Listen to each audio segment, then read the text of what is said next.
The hybrid sets of Russia.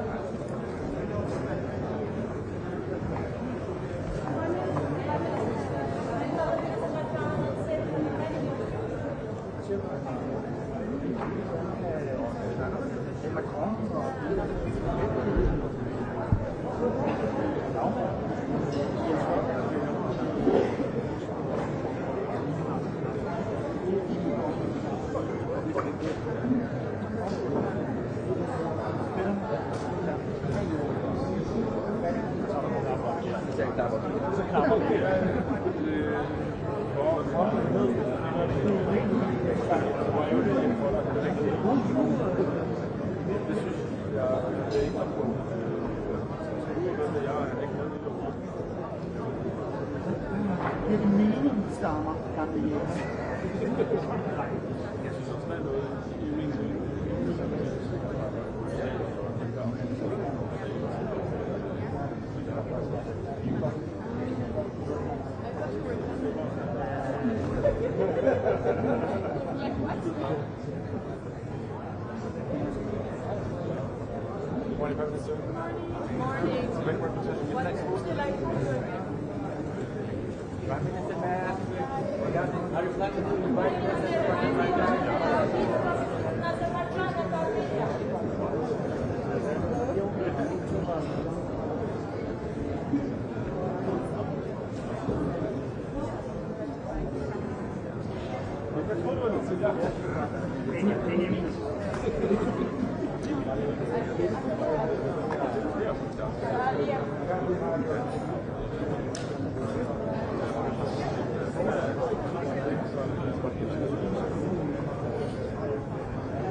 say something coming from a small country? We need politics as the art of possible, instead of politics we are living with, in which the question is who, when, and how wins. We need more Kantianism than Machiavellism. Thank you.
DD. Morning. What to do to protect itself from hybrid threats coming from Russia and other alliances? I think we should never forget that our first line of defense must be solid institutions, solid democratic processes, and we need democratic security. Just think 1 second what would happen if we invest in the next 10 years hundreds of billions in hard security, weapons, military system, without to have solid institutions, effective democratic institutions. Imagine what would happen if in 10 years we have, because of democratic backsliding in Europe, an extremist party winning the elections. That's why we need both. And this divide between hard security and soft security is outdated. We need both. And if we invest a lot, and it's right to do this, in military defense, in military systems, we need to invest a lot in democratic security. We need to combat disinformation. We need to fight against foreign interferences.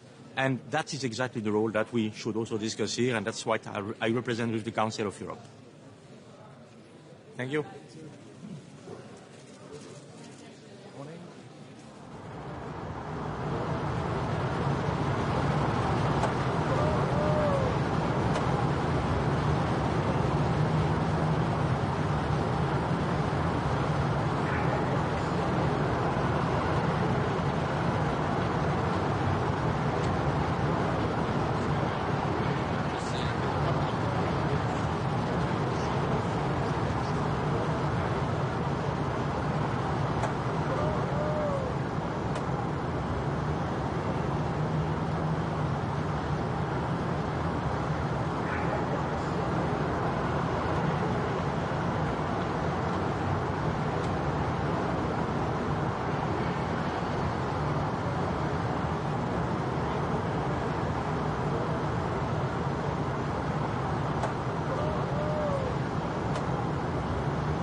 Morning. Is a big part of this meeting about European leaders all sort of holding hands together and moving towards a more hardline policy on immigration together? Well, yes, we're certainly discussing illegal migration and looking at what further options we can take together. Obviously, I've always argued that working with other countries is always a stronger response. So we're looking at a number of options there. There's a big appetite for it, a number of countries wanting to work with us on what more we can do. So we'll be looking at that. There is also then obviously the question of Ukraine and how we put in more support for Ukraine, put pressure on Putin. So it'll really be migration and Ukraine will be the two dominant issues in the discussions today. Prime Minister, can I just ask, do you have any reaction to the BBC's investigation into the Metropolitan Police? I've not yet seen the footage, but I've had it described to me, and it's shocking. And I'm glad the Commissioner is responding. He needs to be very robust in his response. Thank you. Prime Minister. Prime Minister.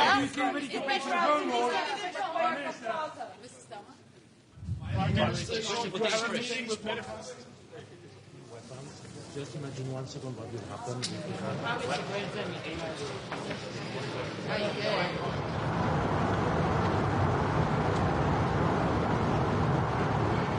We'll sing this summit.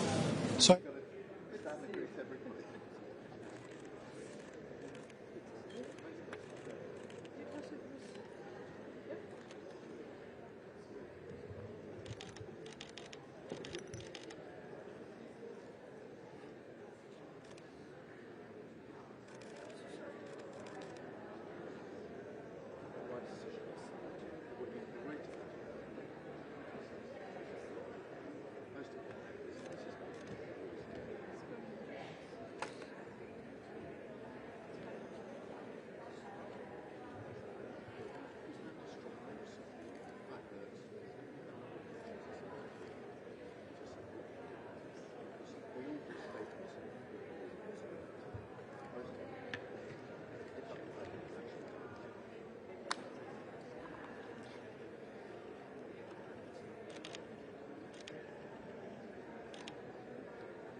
Yeah, we're going to have one. I'll see you.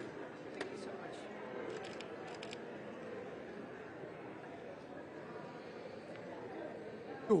But once again, as I said, this is also a great opportunity for the country like Montenegro to call, especially for the EU leaders, to finish the front running and to come to an end of the process. Montenegro has started its negotiations back in 2012, so almost 15 years of negotiations. We are a small country, we are a member of NATO, we are fully aligning our foreign policy with the one of the EU. We are already using the euro, we are the most advanced institutionally candidate country, and we have set a very clear target, Montenegro to become the member of the EU as a 28th member state by 2028. I think this is what I'm going to call today, and especially when it comes to the drafting of the accession treaty. I believe that would be a signal not only for Montenegro but for all the candidate countries that the accession process is real, that there is a light at the end of the tunnel. The region of the Western Balkans is increasingly facing hybrid threats from Russia and other state actors as well. What can the partner countries do here together with the EU to better prepare against those cyber attacks and other hybrid attacks? Well, there are countries within the Western Balkans that are part of NATO. That is Montenegro. Montenegro has become the part of NATO back in 2017. And as you can imagine, NATO is the best possible security umbrella for the country like Montenegro. Naturally, we wouldn't be able to face many of the challenges on our own, and this is why NATO, but also the partnership with a number of countries within the EU is very important for us. Thank you very much.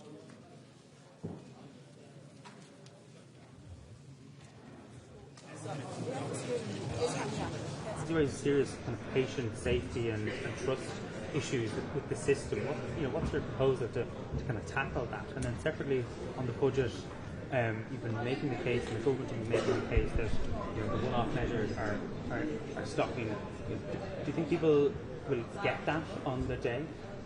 Well, in terms of the medical issue, I think the Medical Council has a clear responsibility here, and that systems have to be very robust and resilient in respect of tracking what's happening in other countries, particularly in the United Kingdom or in the European Union member states, or anywhere for that matter. There has to be very robust and resilient mechanisms in place before someone is put on the register here and before somebody is allowed to practice in Ireland. And I certainly would have concerns arising from this morning's article in the Irish Times. In relation to the budget, again, we do need to get on a pathway of sustainable budgets. There will be significant increases again in public expenditure this year. We've already outlined unprecedented investment in capital and in infrastructure projects, which is vital in terms of water, utility, in terms of energy, the grid, in terms of public transport, rail and roads, and in aspects of health, particularly digital health.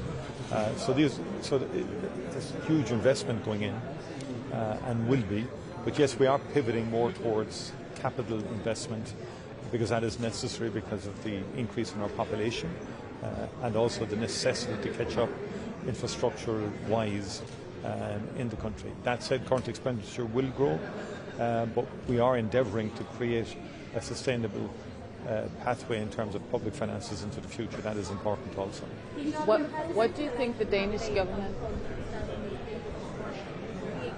Criticising the defence forces, proposing a photo with Venables' chief for including members of the force in video clapping him during a 10K run. Has he made a mistake? Does he keep making mistakes? Are you worried about that? And can I also ask you about a story last evening that suggests that Catherine Connolly attempted to hire someone who had been just got out of jail for a gun offence conviction? I think that latter one is very serious in terms of someone who apparently, from the journal article, had served 4.5 years in prison for possession of firearms, and also a member of an organisation that did everything to undermine the Irish peace process. That would indicate a very serious lack of judgment, and I think Catherine Connolly needs to clarify that in its entirety and be fully transparent in respect of it.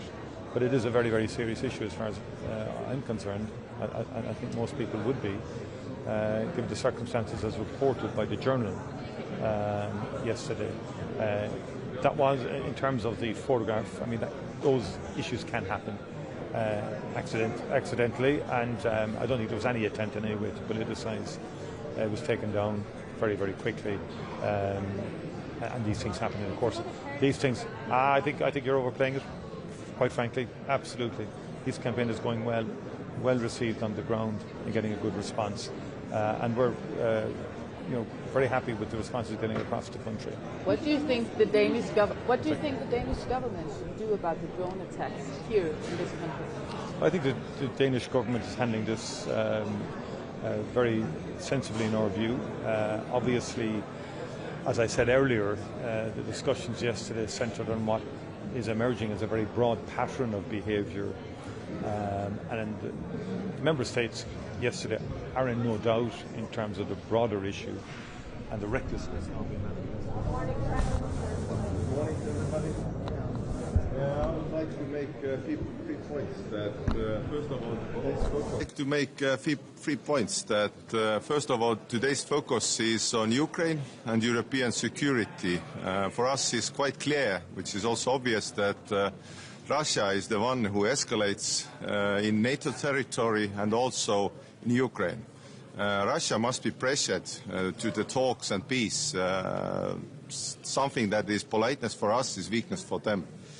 Second is to increase the pressure. That means new sanctions package must be strong, concern energy, everything else, and also dealing with shadow fleet, which is also an environmental problem, and getting fresh cash to Putin. It's estimated that it's a little bit below half of his war chest is coming from shadow fleet. So this is a big problem to having this kind of shadow fleet going. And third is obvious also that European defense industry and defense capabilities must increase because, to be honest, we have a big capability gap in the defense area, in drone area and so on. But we also have an opportunity because Europe's very well based on industry. So these are the main topics today. Thank you. Have a nice day. Thank you.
ჩვენი მონაწილეობა ამ სამიტში და ის შესაძლებლობებს როგორ ერთხმით ძალიან მნიშვნელოვანი ფორმატია, სადაც ევროპელ ლიდერებთან გვაქვს საუბრის საშუალება, გუშინაც ახშამზე ქონდა საშუალება, რომ არაერთ ლიდერს გავსაუბრებოდეთ და ყველგან საუბრობთ, რა თქმა უნდა, ჩვენს ეროვნულ ინტერესებზე, საუბრობთ ჩვენს ხედვებზე იმასთან დაკავშირებით, როგორ უნდა წავიწიოთ წინ ევროინტეგრაციის მიმართულებით, რაც არის ჩვენი საგარეო პოლიტიკის ერთ-ერთი უმთავრესი პრიორიტეტი.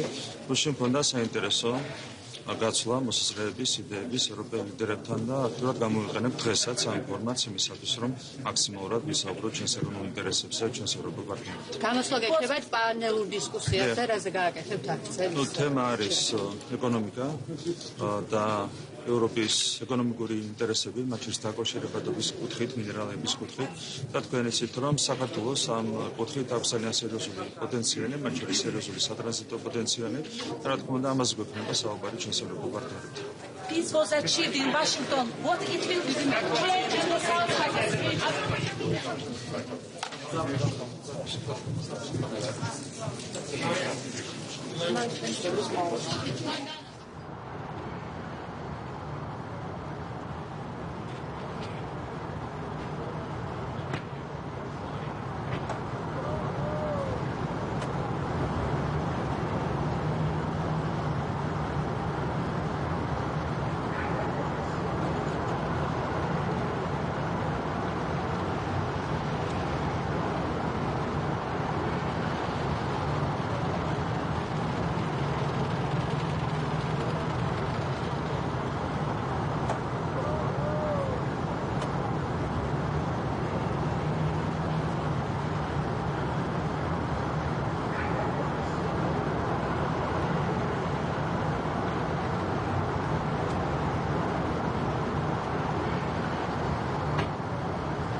dimineața. Ce ați discutat ieri și dacă ați prezentat și dosarul anulării alegerilor? Da, da. Ieri a fost Consiliul European, deci liderii celor 27 de țări din Uniune, și discuția a fost pe apărare. După cum știți, există mai multe programe de finanțare, dar acum ne ducem către un plan de acțiune. Și asta a fost discuția. Iar azi o să fie o reuniune a statelor europene în Uniune sau nu, da? Cu o adunare plenară și în cadrul ei mai multe discuții, una pe Republica Moldova imediat după alegeri, una pe droguri și una pe dezinformare și pe influență rusă, și în cadrul acestei discuții o să prezint materialul pe care Procurorul General l-a prezentat public. Și în afară de asta o să mai avem întâlniri bilaterale cu prim-ministrii din Suedia, din Belgia și din Armenia. Ăsta e programul zilei. În dosarul pe care îl veți prezenta, care sunt concluziile? Influența Rusiei? Da, este cel pe care l-a prezentat Procurorul General acum 2 sau 3 săptămâni și care, bun, el ia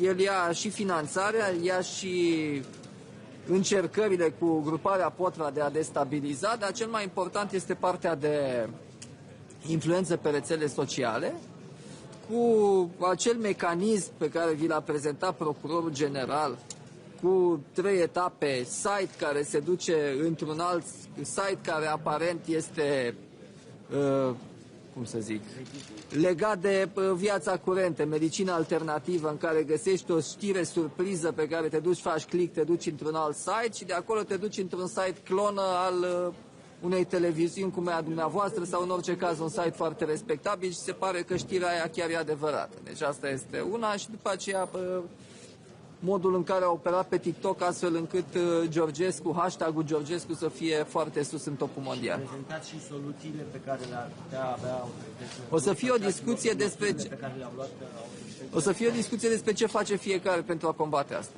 A fost o solicitare a partenerilor să prezentați acest raport sau e inițiativa României să împărtășească? E inițiativa noastră, da, pentru că a fost o întrebare și acum avem răspuns. Zidul dronelor, acea idee de a constitui un zid al dronelor în estul Europei, în țările de plată estică, a discutat? Da, a fost multă parte din discuția de ieri a fost pe subiectul ăsta, da. Ce constă?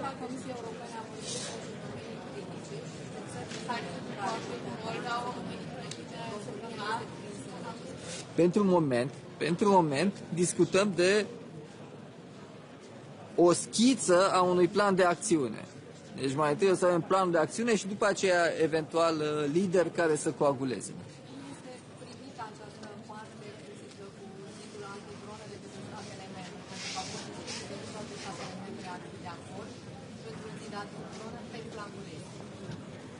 Da, există nuanțe în discuție, dar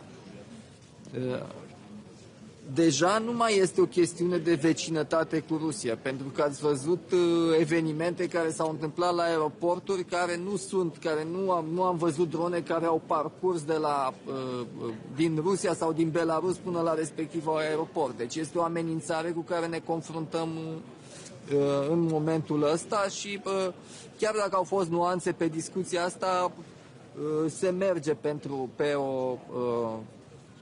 conceptul ăsta de zid antidron. Ce presupune să ia România pentru constituirea? Nu. Aici a fost o discuție politică care s-a dus în ultima ei parte și pe partea de finanțare. Pe chestiunea operațională sunt miniștrii de apărare care se întâlnesc mult mai des decât se întâlnesc liderii țărilor. În câteva luni. Mulțumesc. Sorry? We had only one and we tried, didn't keep it. But if we'll have another ones, yes.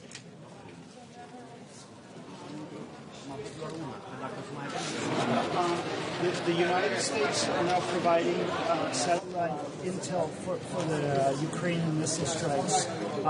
What do you make of that? Do you see President Trump changing position once again? I think, I mean, we all know that at the end of the day that whatever happens in Ukraine has to be with the support of the U.S. And I think everyone here in Europe has looked positively towards any such developments from President Trump. So I'm going to say I'm positive moving forward, yeah. But is it a new president, you think? New president? Okay. But a new position for the president. I mean, I think we have definitely seen positive developments from the U.S. in the last days. So I'm hopeful. Yes. Thank you.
Very good morning, and I'm happy to be here. I want to thank Denmark for organizing this. I think it is now 7th European political community.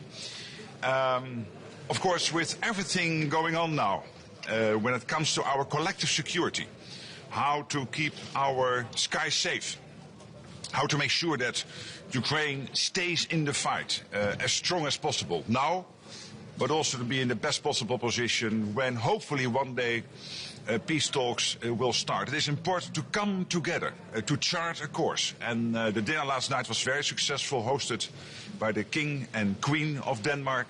We discussed a lot of issues, and we will continue doing that today. So thank you for being here, and myself, happy to be here also. Secretary General, what are the things that... A bit louder, sorry. What do you say to those who are not going quickly when it comes to bolstering defence, supporting Ukraine? Well, but look at the NATO summit in The Hague. We committed to this staggering 5% of defence spending. Look what happened with the airspace incursions in Poland and Estonia. We reacted as NATO and also Poland and Estonia as allies exactly as we and they are supposed to do, which is to take out the threat, assess whether the threat was at such a level that more had to be done or that we could escort, in the case of Estonia, the airplanes out of Estonian airspace. So this is exactly what we trained and prepared to do. The Russians know this, and it was important that we showed it worked. Secretary General, what can... No. What can Ukraine contribute to better protect Europe against hybrid threats? Oh yes, Ukraine is, if that is your question, I understand your question correctly, Ukraine is of course a powerhouse when it comes to innovation, insights, for example, when it comes to anti-drone technology, anti-cyber threats, etc. And the fact that Ukraine is now helping in Denmark, in Poland, NATO overall, to basically share its insights gained over more than 3.5 years of this terrible, full Russian onslaught, unprovoked, is very important. And we have this joint center, as you know, Ukraine, NATO, in Poland, JTEC, where we capture all the lessons Ukraine is able to share from their insights on the war effort. How do you think the Danish government intelligence with Ukraine in order to hit targets? We never speak about intelligence. How is the EPC format still relevant when there are so many different countries, even countries like Georgia, were close to Russia? You exactly gave your answer to that question. And the answer to the question is, it is exactly the strength of the EPC that in addition to the NATO summit, in addition to the European Council meetings with the 27 EU leaders, that we have this format to come together, to chart a course, but also to dialogue in bigger and smaller formats. Final question. Yes. Do you think the Danish government has prepared itself enough for the threat from Russia? Absolutely. I have the highest confidence in Denmark. You are really leading the pack when it comes to defense spending, when it comes to making sure that Ukraine is in the best possible position, to defending yourself. So yeah, my answer is yes. Thank you so much. What are your responsibilities with the drone war?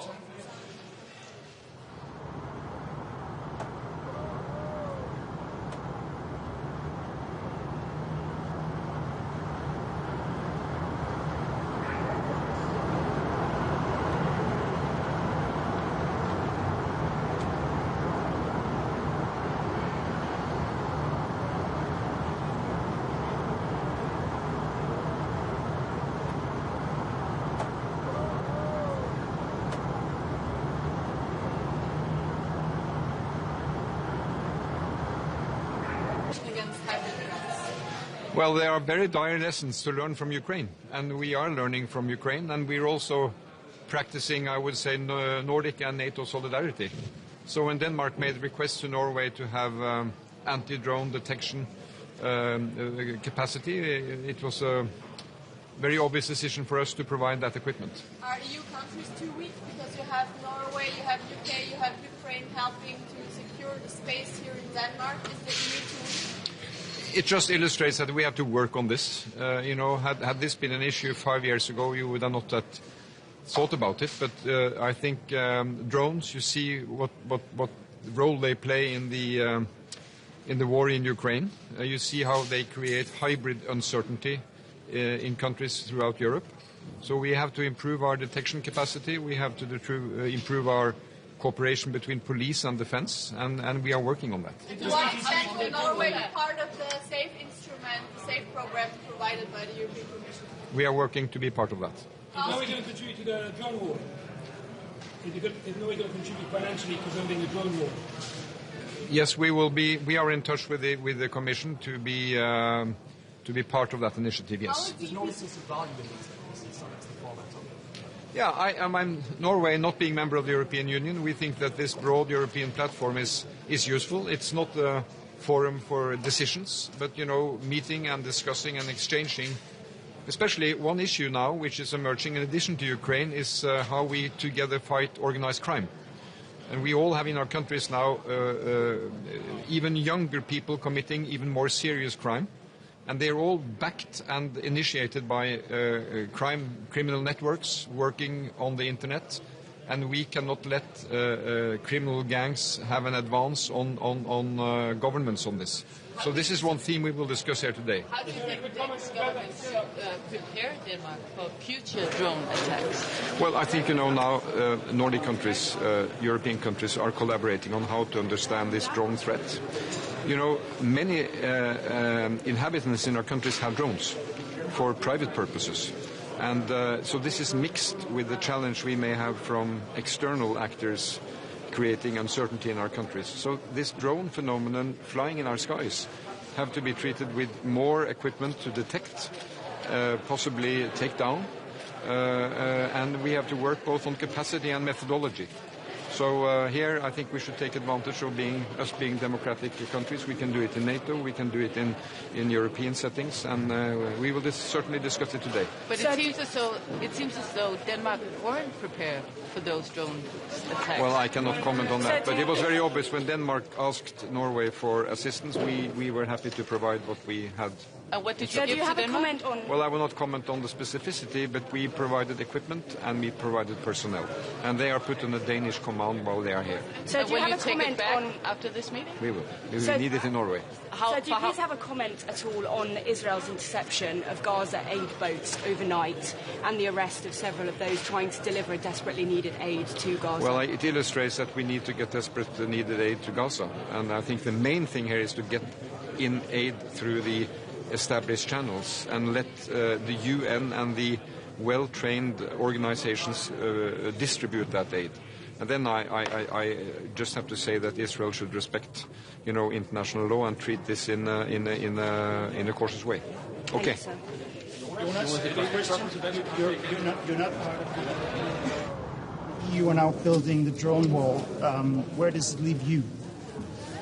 You are correct. We are not part of the European Union, but we are part of Europe. So on these issues of defense and security, we have very close cooperation. So on this strengthened cooperation against unwanted drone activity, we will be part of that. Are you coming with even more money to support Ukraine after the criticism of your lack of support? We provide this year almost $8 billion in 25, same sum for 26. I think that's a very significant sum. I just met President Zelensky today. I think what you see now in support to Ukraine is that it is gradually becoming more and more Northern European and Nordic. And we will continue to maintain a high level, but we also need to get other countries to chip in. Do you agree with the criticism that you were a bit too slow? No, I don't agree with that.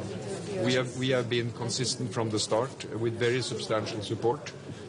And we are also very focused on providing what Ukraine asks for, what they need. And that is what we will continue to do. Jeg vil gerne spørge på dansk, svare på norsk.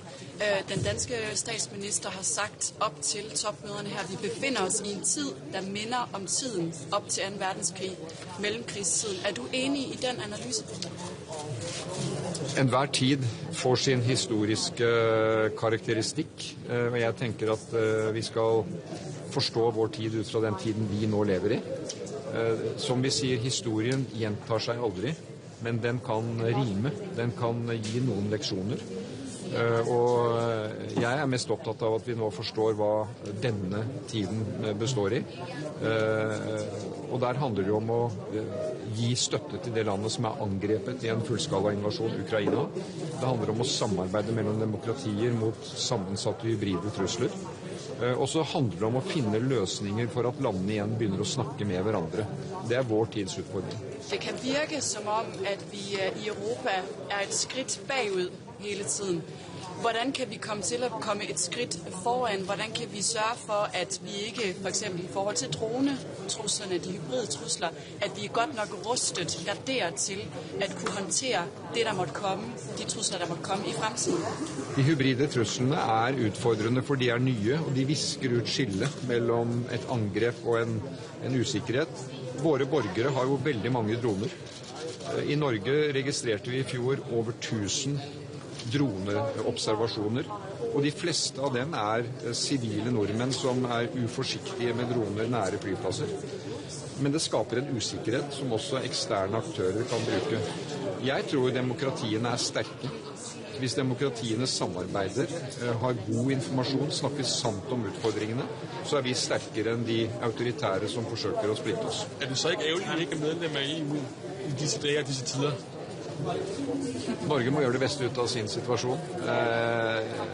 Jeg var tilhenger av at Norge skulle bli medlem av EU. Norske folk stemte annerledes. Og da må vi bruke de mulighetene vi har til å samarbeide nært med nordiske og europeiske partnere. Og Norge skal være jeg tror det er slik som Ursula von der Leyen sier, at Norge er EUs beste venn. Det får være det beste vi kan få til. One question regarding completing the military spending of the EU members and downgrading. Well, I think the reaction leading up to this European Council yesterday and today's EPC has shown the absolute me for my Polish. I have just one short message to my Polish journalist. You can work together. But of course we have to see that we need to learn more. We need to be faster. We need to be better prepared. We need to defend. We need to deter. But we also need to detect. And I think we can learn a lot from Ukraine in its drone expertise, in also understanding that if there are threats, we need to be able to counter them. Yes, but shouldn't you have known, you mentioned yourself, Ukraine, that's been going on. Mówiono o tym, co dla Polski jest tak ważne od wielu miesięcy i związane jest z wojną w Ukrainie, ale przede wszystkim zagrożeniami, które bezpośrednio dotykają Polski ze strony naszych agresywnych sąsiadów, Rosji i Białorusi. To nie są przyjemne tematy, jak się domyślacie, ale mam jako polski premier satysfakcję, że ten polski punkt widzenia na temat znaczenia obrony wschodniej flanki stał się już powszechnym punktem widzenia. Już nikt nie kwestionuje tego, że nasza wschodnia granica z Rosją i Białorusią jest granicą całej Europy, całego NATO i że wszyscy muszą wziąć na siebie odpowiedzialność, także finansową, organizacyjną, za ochronę naszej wschodniej granicy. I dlatego oczywiście my jesteśmy realistami i ja uprzedzałem naszych partnerów, że my nie mamy jakichś oczekiwań, że powstanie na przykład ściana dronowa, czy ten mur dronowy na naszej granicy, który w 100% wyeliminuje jakiekolwiek zagrożenia. Pojawiły się głosy, na przykład kanclerz Merz mówił, że on uważa, że ta idea drone wall nie gwarantuje nam 100% skuteczności. Moja odpowiedź była bardzo szczera i dość, powiedziałbym, tak brutalna w swojej szczerości. Jeśli ktoś będzie szukał 100% metod, 100% gwarancji bezpieczeństwa, to niczego nie znajdzie. My musimy dzisiaj jako NATO, jako Europa szukać metod maksymalnie zwiększających nasze bezpieczeństwo. I te inicjatywy, o jakich rozmawiamy i jakie de facto zostały przyjęte, niezależnie od głosów sceptycyzmu czy ostrożności. A więc drone wall, czyli ten mur dronów, który ma wielowarstwowo chronić naszą granicę przed naruszeniami przestrzeni powietrznej, przed aktami agresji i Eastern Flank Watch, czyli system patrolowania wschodniej granicy Europy. To będzie się wiązało w przyszłości z nakładami, z inwestycjami, także w nowoczesne technologie. Polska de facto zaczęła to już robić, ale dla mnie jest ważne, że staje się to wspólnym zadaniem i wspólnym obowiązkiem dla całej Europy. A czy Francja i Niemcy odebrały to jako konkurencję dla ich projektu takiej tarczy europejskiej? Ten mur dronowy, to spotkało się z tego powodu z oporem? Nie. Nikt w ten sposób tego nie formułował. Jak Państwo wiecie, jest sporo tych inicjatyw multilateralnych czy bilateralnych, które grupuje po kilka państw na rzecz obrony tej przestrzeni powietrznej, tej europejskiej kopuły.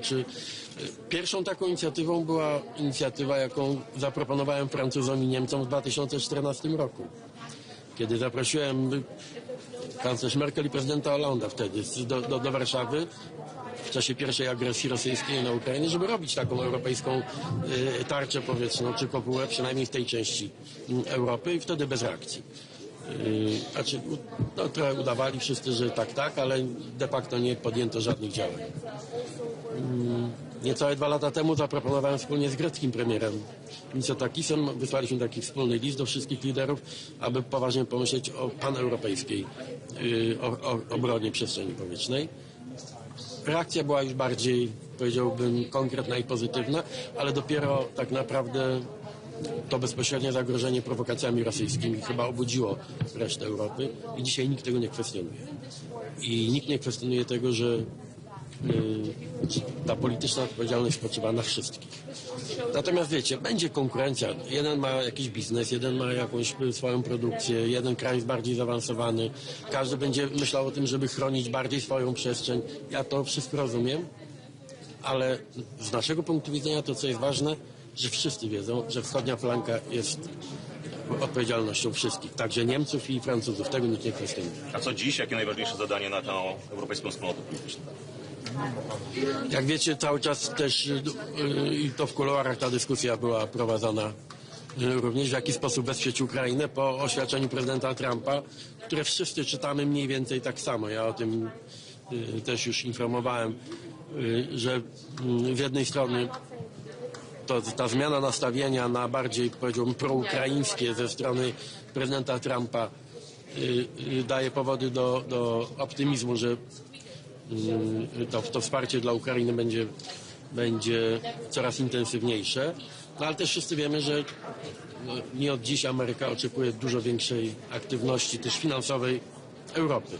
Więc nie oszukujmy się, jeśli chcemy, żeby Ukraina dalej trwała w oporze przeciwko Rosji, a Polska jest krajem, który przede wszystkim powinien dbać o to, żeby Ukraina była w stanie dalej bronić się przed Rosją, to musimy także umieć zorganizować masywną akcję finansową. Znaczy, mówiąc krótko, jeśli mamy kupować, a tego oczekuje nasz amerykański partner, jeśli mamy finansować broń amerykańską dla Ukrainy, to trzeba to zacząć organizować. O tym też rozmawiałem z przywódcami i sekretarzem generalnym NATO. Jeszcze jak pan premier skomentuje kwestię przedłużenia do kwietnia kontroli na granicy z Niemcami? Cały czas jest zagrożenie przepływu migrantów? Zdecydowaliśmy się na wprowadzenie kontroli na granicy z Niemcami ze względu na te przypadki przekierowywania. One nie były liczne, ale jednak bardzo irytujące i budziły wiele emocji także po naszej stronie. Przesyłania migrantów, tych nielegalnych migrantów na polską stronę, więc to się skończyło.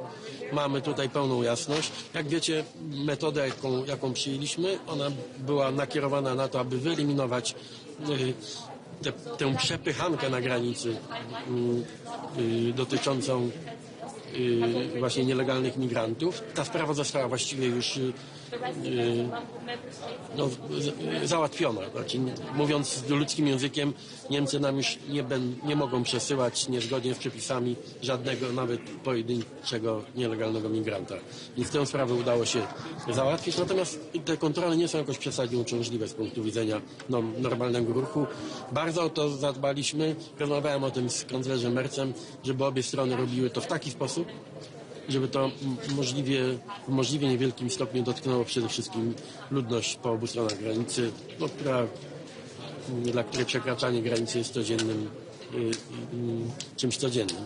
I wydaje się, że ja nie mam sygnału, żeby to jakoś dramatycznie wpłynęło na losy ludzi mieszkających po obu stronach granicy. Także tak, będziemy nadal korzystać z tej kontroli, żeby już nie wrócił ten mechanizm przesłania do Polski migrantów. Czy rozmawiał pan z Viktorem Orbanem, który publicznie pana skrytykował przed szczytem, że pan próbuje wciągnąć Unię także w wojnę z Rosją? Jeśli chodzi... Z Viktorem Orbanem mamy problem, znaczy ja nie mam osobistego problemu, znamy się długie lata, siedzimy obok siebie na Radzie Europejskiej a to, że jesteśmy wobec siebie krytyczni, jeśli chodzi o relacje z Rosją, to wiadomo od lat. Pytanie o Viktora Orbana i o wojnę, ponieważ Viktor Orban uważa, że nie ma wojny, ja uważam, że jest wojna. Pytanie prawdziwe to nie jest to pytanie, czy jest wojna, czy nie ma wojny. Pytanie to prawdziwe jest, kto w tej wojnie jest po czyjej stronie. Bo wojna to jest coś czarno-białego. Jak jest wojna, tak jak jest wojna między Rosją a Ukrainą, to pytanie brzmi, po czyjej jest tej stronie. I wiadomo, po czyjej stronie jest Polska, wiadomo, po czyjej stronie jest NATO, Europa i chyba wiadomo, po czyjej stronie jest Viktor Orban, niestety. Ale nie przeszkadzało nam to w normalnej rozmowie. To staram się w sposób cywilizowany rozmawiać z naszymi partnerami w Europie i ja umiem powstrzymać emocje. Czy jakaś reakcja polskiego rządu na zatrzymanie polskiego posła przez władze Izraela? Poseł Sterczewski. Oczywiście przyglądam się tej sprawie. Konsul generalny jest już w miejscowości Ashdod, a więc w tym miejscu, do którego Izrael skierował uczestników tego rejsu. Będziemy traktowali posła Sterczewskiego, tak jak każdego innego obywatela. Znaczy może liczyć na pomoc konsularną. Państwo polskie jest do tego, żeby opiekować się w trudnych, krytycznych sytuacjach każdym polskim obywatelem. Nie dlatego, że jest posłem, nie dlatego, że postanowił uczestniczyć w tej morskiej demonstracji przeciwko Izraelowi. To jest decyzja pana posła Sterczewskiego i moim zadaniem nie jest oceniać jego motywację, tylko zapewnić opiekę konsularną, tak jak każdemu innemu obywatelowi w tej sytuacji. Ale jeszcze raz przestrzegam wszystkich polskich obywateli, a posłowie powinni być tu szczególnie czujni, jeśli nasz MSZ apeluje o niepodróżowanie w miejsca krytyczne, bo to później rodzi konsekwencje, to dużo kosztuje, ewakuacja. To prosiłbym, żeby przestrzegać tych wezwań. Jeszcze pytanie o politykę krajową, o te doniesienia medialne odnośnie tego, że miałby Pan być niezadowolony z poczynania ministra Kierwińskiego i działalności Służby Ochrony Państwa. Tam jakieś zmiany kadrowe miały nastąpić. Może Pan to jakoś skomentować? Tak. Nie zajmuję się oceną działania służb. Ja nie narzekam w żaden sposób na ochronę, wzmocnioną ochronę w związku z niejasnym charakterem tego incydentu. Służba Ochrony Państwa staje na głowie nad czasami. Ja się czuję za bardzo chroniony, a nie za mało chroniony. Zdarzają się czasami takie dziwne sytuacje, ale nie. Jak ja jestem z kogoś niezadowolony, przepraszam, nie chcę, żeby to zabrzmiało arogancko. Jak jestem z kogoś niezadowolony, to dziękuję mu za współpracę i proponuję komuś innemu to zajęcie, więc proszę, nie trzeba spekulować. Ja jestem tutaj bardzo konkretny w tym sytuacji. Prime Minister, are you satisfied with the outcome of the talks on the so-called drone wall yesterday? Sorry, what? Are you satisfied with the outcome of the talks about the drone wall yesterday? For me, it would be really important to have maybe more concrete decisions, also financial decisions. But this is the beginning of this process, and yes, I am satisfied because no one questioned the very idea of having this drone wall. Today you have at least a name for this initiative, but I am absolutely sure that this is just the first step. And some comments, some interventions, for example, there's a little bit skeptical opinion about effectiveness of this drone wall made by Chancellor Merz. I fully understand this intention. I mean, for me it would be also very important to have 100%.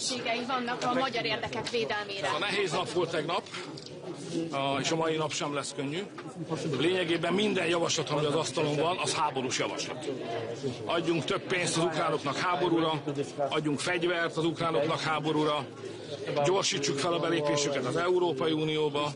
Szóval minden a háborúról szól. Szóval én úgy látom, hogy az Unió elhatározta, hogy háborúba megy. Ráadásul tegnap még be is mutatták a háborús stratégiát, hogy hogyan kell legyőzni az oroszokat. Hát borzongató, ez rossz Magyarországnak, szerintem rossz az Európai Uniónak, de a nyomás nagy. Szóval én úgy látom, hogy én a Fidesz elnökségének azt fogom javasolni, hogy indítsunk Magyarországon aláírásgyűjtés Brüsszel háborús tervei ellen. Mert minden erőnkre szükség lesz, hogy ki tudjunk maradni ebből a háborúból. A vétó kérdésében voltak társai, akik mennyire volt először is komoly ez a kérdés tegnap? I have no problem with our Western partners. It's more or less we think about this conflict. Maybe it's a bit too slow. That we are. Everything is a little bit too slow in Europe because we are very. It's not an authoritarian regime. The European Union has some political procedures. It means problems also. We are not as fast as I said, authoritarian regimes. In Russia, in Belarus, everything is simpler than in Europe politically. But I prefer our system anyway. Okay, maybe not fast enough, but at the end of the day, we will be the winners here. I am absolutely sure. To nawiązując do tego, że w ciągu tych 3 tygodni uda się ustalić tę mapę drogową, która ma być na szczycie w Brukseli, bo przecież wczoraj rzeczywiście nie było ustaleń ani co do tej mapy drogowej. Tak, nie taki był cel wczorajszego spotkania. Bądźmy też uczciwi wobec naszych wszystkich partnerów. Wczorajsze spotkanie miało charakter przygotowawczy, wymiany poglądów i dużo tematów poruszaliśmy, także zamrożone aktywa rosyjskie. Jest duży niepokój niektórych państw, szczególnie Belgii, jeśli chodzi o ewentualne prawne konsekwencje takiej decyzji. Ja tu nie narzucam się ze swoją opinią, my nie jesteśmy w strefie euro, Polski żadne negatywne konsekwencje bezpośrednio by tu nie dotknęły, więc nie chcę narzucać naszej opinii. Nasze stanowisko jest jasne, użyjmy wszystkich możliwych środków. Byłoby idealnie użyć rosyjskich środków przeciwko Rosji w tej wojnie, ale tutaj też kropla drąży skałę, musimy być cierpliwi, ale jakby się udało, ale teraz się nie uda. Prime Minister. Sorry, why do you... Victor. Prime Minister Orban. Victor, they want... Sorry, can I ask a question? They want picture together with... And to compare the idea, who's the threat right now in Europe? Who's the main threat against Europe right now? Provocation. No, it's the real question. Please, Prime Minister. So the real danger, economic stagnation and losing competitiveness. This is the danger. Not Russia? Sorry. Not Russia? No, we are stronger than... So, okay, guys. So we are stronger than Russia. Make some comparison and base your opinion on the facts. So we have more than 400 million people, yeah? Russia is 130-something. Look at the European GDP. It's like that. Russia is like that. We spend altogether 27 more on military spending than the Russians. So why we are afraid? We are stronger than they are. The question is whether we have... I love you when you use my argument whether we have leadership to come together and to defend our interests together. That's what we should do. Anyway, I'm sorry. Can I ask one more question? Why do you think that the Russia-Ukraine war is Europe's war? It's something obvious in Poland. It's nothing abstractive. You know, after the latest events in Poland, I mean, the violation of our airspace, this is something very concrete. And it's the Russian aggression against Ukraine is clearly also a form today political aggression, but it's more and more evident that sometimes it's also a kinetic action, like hybrid war, shadow fleets, violation of our airspace, violation of our border with Belarus. This is everything. We have some incidents, some very negative acts. You know, every single day. It's and this is why, and of course, the possible consequences of this Russian victory will be dramatically dangerous for Europe and for the whole West. For me, it's something obvious. Yeah, this is also our war. It's in Poland. No one has doubts on this. Thank you. Thank you.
ahol szintén egyhangúság kell. Sem mondtam, hogy nem járulok hozzá, tehát ez meghal. Georgia. We are always here asking. Yeah, the Prime Minister has a meeting with me today. Yes, what can you say about this meeting? So what else we can do together, Prime Minister? Also, how Brussels treats Georgia? So first of all, Georgia is the most successful, the best successful European country. I don't know any other country which is so successful as you are. Political, stable, economy is just rocketing, so we admire and we study how you are so successful. So I think Europe needs successful countries because unfortunately many of us are unsuccessful. The economy does not work here, it's rather paralyzed, it's stagnating. So we need countries like Georgia to join. So how fair are some leaders, how they treat Georgia sometimes from Brussels? I mean? You know, Brussels is not the headquarter of fairness, definitely not. Okay, what about Azerbaijan? Igen. Tessék? Nincsen napirenden. Előkészítés alatt áll, de nincs azon a szinten az előkészítés, ahol... They want picture together. Azerbaijan is the golden reserve of the European Union because we have a lot of difficulties with energy and you are very rich and you are very cooperative. You have a stable and good leadership, so Azerbaijan is the golden reserve to the European Union. Lesz olyan is, igen, lesz.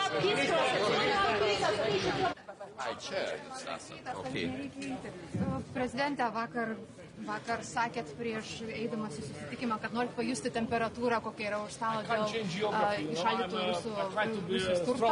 Kokia ta temperatūra? Belgijos premjeras sako, kad vis tik tai reikia valdyti rizikas, yra rizikų privačiam sektoriui. Kaip jums pasirodė ta diskusija vakar? Iš tikrųjų, situacija yra tokia, kad Belgijos premjeras išvardina bent keletą punktų, dėl kurių jis mato, kad šitas klausimas yra problemiškas. Be kita ko atkreipia dėmesį ir į tai, kad Rusija bando koncentruoti mūsų vakarietiškus aktyvus ir pervesti pinigus į specialias sąskaitas tam, kad pasiruoštų tokiai kontrapriemoniai, tai yra europietiškų lėšų ir verslo investicijų įšaldymui Rusijoje. Na, žinote, tokiu atveju aš visada sakau štai ką, juk Lietuvos verslo ten beveik nebeliko, reiškia mums ir žalos padaryti neįmanoma. O tos šalis, kurios politiškai, retoriškai šnekėjo apie tai, kad reikia nubausti Rusiją, bet jų verslas toliau savo vykdė verslo operacijas, jos dabar atsidūrė tokioje pažeidžiamoje būklėje. Taip kad, taip sakant, medalis turi dvi pusės. Bet pats finansinis instrumentas, turint omenyje tai, kad karo kaina Ukrainai yra 100 milijardų eurų per metus, 50 milijardų Ukrainos ekonomika sugeba generuoti pati, bet 50 milijardų skylė, kurią turi padengti tarptautinė bendruomenė. Tai reparacijos paskolos yra vienas iš būdų to pasiekti. Dar kartą kartoju, kad tai nėra tiesioginis įšaldytų aktyvų paėmimas, tai yra aktyvų laikymas tam atveju, kuomet Ukraina nesumokės paskolos ar reikės naudotis paskolos grąžinimo garantiją, arba Rusija atsisakys mokėti reparacijas, tada, kai karas baigsis. Tai tiesiog apdrausta paskola, toks yra jos tikslas ir aš manau, kad viskas čia būtų tvarkoje, jeigu ne vis dėlto kol kas vienybės nebuvimas ES šeimoje. Šiuo klausimu kol kas vienybės nėra, bet tiesą sakant, aš nebūčiau toks pesimistas, nes aš matau tik tai, tokią vieną šalį, kuri taip jau visapusiškai mato čia problemą. When do you think a drone wall could be ready, and do you think the UK could be invited to participate in it? It would be great to see United Kingdom in this club of a drone wall. Of course, a drone wall is a very ambitious project. And we have to keep in mind that 3,000 kilometers along the border, this is really a big challenge to build very comprehensive or very strong wall. We in Lithuania, we go a little bit different way. We try to protect those areas or those parts of our border which are most exposed or which are most vulnerable because we see that the drones are coming usually from Ukraine through the territory of Belarus. Belarus is trying to shoot them down too, but not in all cases successfully. And then they come to European Union, to Baltic states first of all, and to Poland. So we have to protect the areas which are close to our capital, because they are on those trajectory of the drones coming from Ukraine. And it costs, of course, quite sufficient amount of money, but it's anyway cheaper than to build the wall or the system which could protect every inch of Lithuanian soil. Because in that case, probably we should spend more than our GDP. But when do you think this concept could actually work for Europe? It's a good question, but I think if this will start from this selective approach by building this drone wall, I think this is possible to build. At least the first stage could be completed until the next multi-annual financial framework, and maybe in the next financial document of European Union, it will be there will be money specially dedicated for that purpose to build. To go to the another stage, second stage of building of the drone wall. But this is really the business we cannot complete over the night. And will you actually invite the UK to take part? We would be more than happy to see our friends from United Kingdom participating, and I hope that they will consider. Because, you see, initially we thought that this is the threat for the countries which have direct border with Belarus, Russia, which are really directly on the front line. Now the recent events in Denmark show that even countries which do not have the border with Russian Federation are exposed. No matter it's coming from the, let's say, shadow fleet in the Baltic Sea or from other sources, but all countries are exposed to this threat. United Kingdom not excluded. So I think this is the answer. Why is it so hard for the EU to agree on an architecture for the 140 billion euros and the frozen assets? Can you tell us more about this, please? We arrived a lot of buildings, monuments. My team told me also bridge been illuminated in Ukrainian national colors. It speaks really volumes. Thank you for this. You are with us from the very beginning of Russian aggression, full-scale war. And today we will discuss a lot of things. I think that the most important that today Europe really faced this drone threats, and Ukraine has relevant experience in it because of the war. Maybe the biggest one because of this, the biggest one in the world, and of course we will not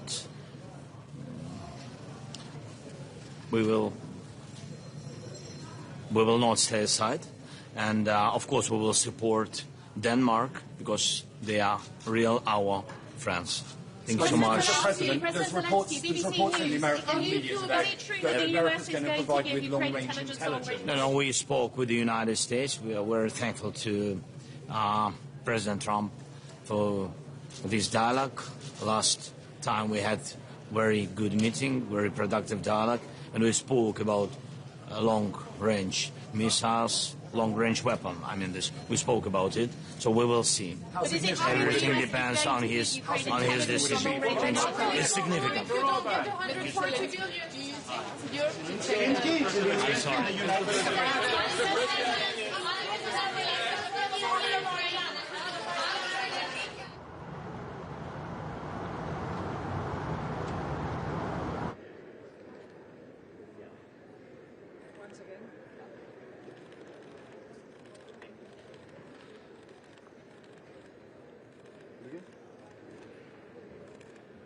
And yep.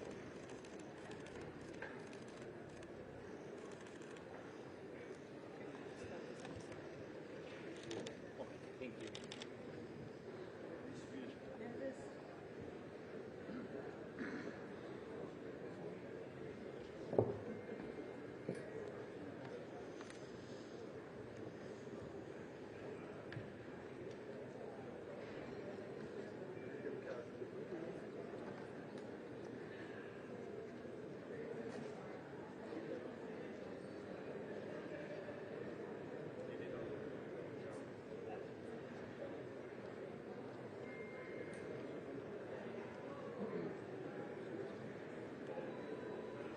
en nuestro continente, en nuestro proyecto común que es la Unión Europea. Con lo cual, bueno, nosotros nos sumamos a esta propuesta lanzada por el gobierno francés, la aplaudimos, la respaldamos y participaremos de ella, con independencia de que efectivamente esa coordinación la llevamos desarrollando durante mucho tiempo.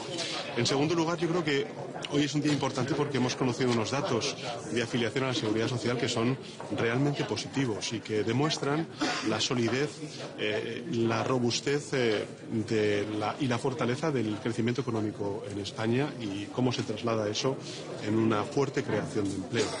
Una fuerte creación de empleo que además va acompañada, gracias a la reforma laboral, a una caída muy importante de la temporalidad, que siempre había sido uno de los principales lastres del mercado laboral en nuestro país cuando nos comparábamos con otros países europeos, y además con una traslación, por tanto, hacia los contratos fijos pues muy relevante, ¿no? Son más de 4 millones o casi 4 millones los empleos fijos como consecuencia de la reforma laboral, que se ha transformado en empleos fijos como consecuencia de la reforma laboral, y yo creo que eso demuestra muchas cosas. Demuestra primero el éxito de país en un contexto tan difícil, que España continúe avanzando, continúe liderando el crecimiento económico en la zona euro y además de las principales economías avanzadas de la zona euro, y además lo haga con estas tasas de creación de empleo y de bajada del paro.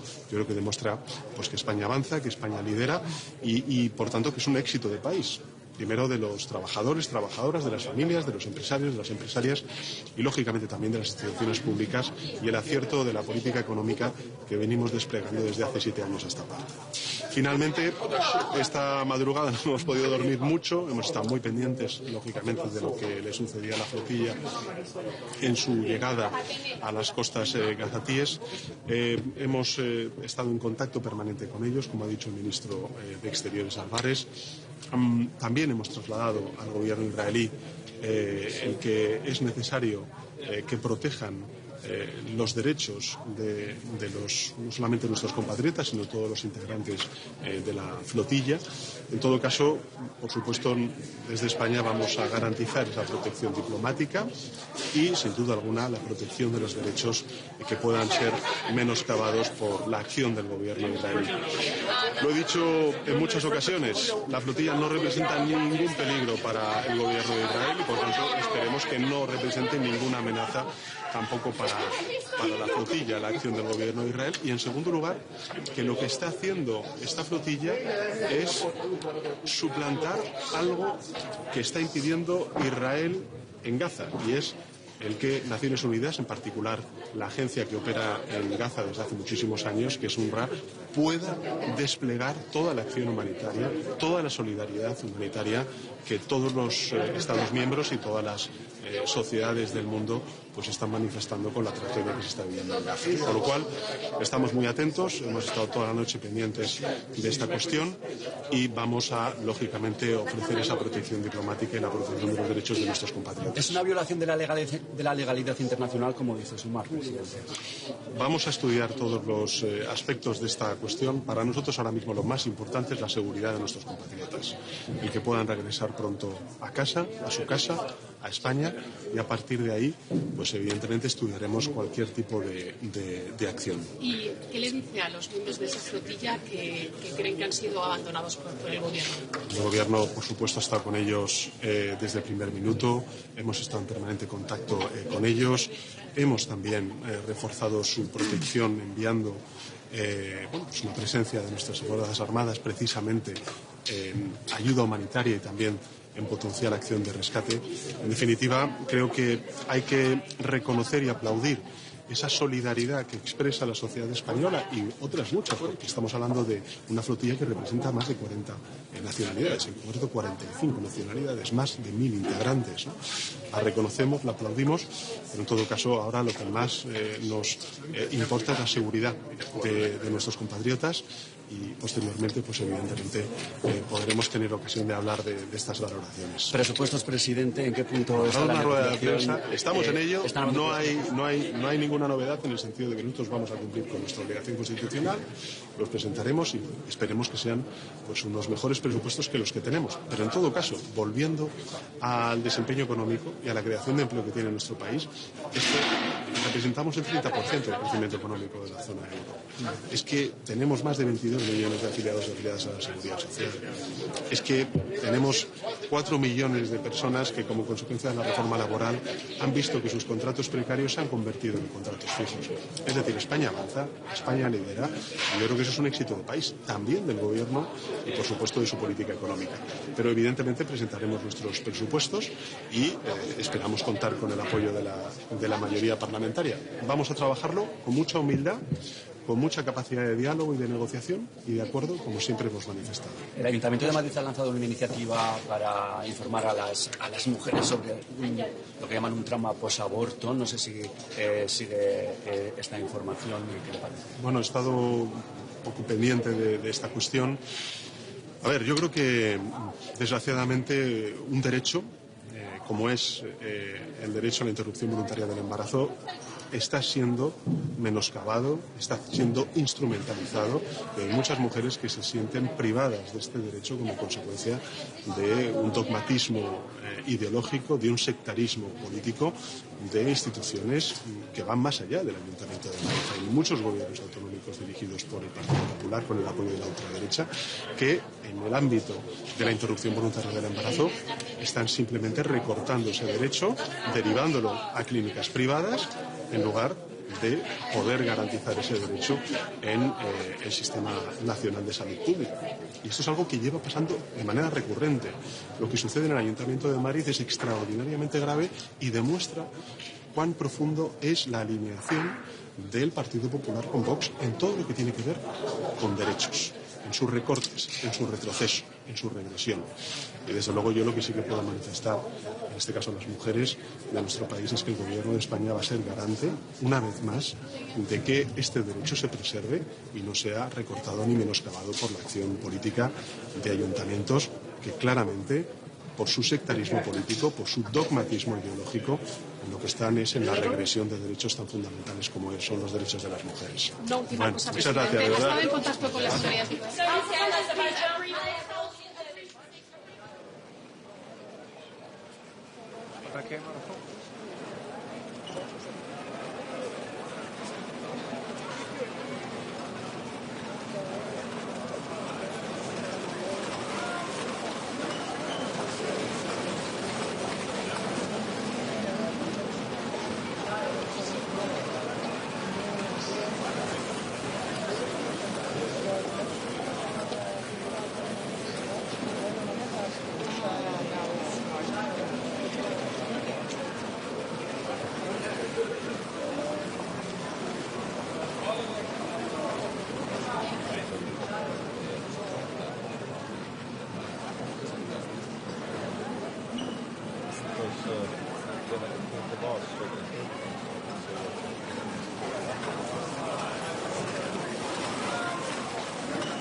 everybody. Start now. Fremsøg. Altså aftalen. Jeg skal stå bag en sang, kan jeg også det der med tid over det.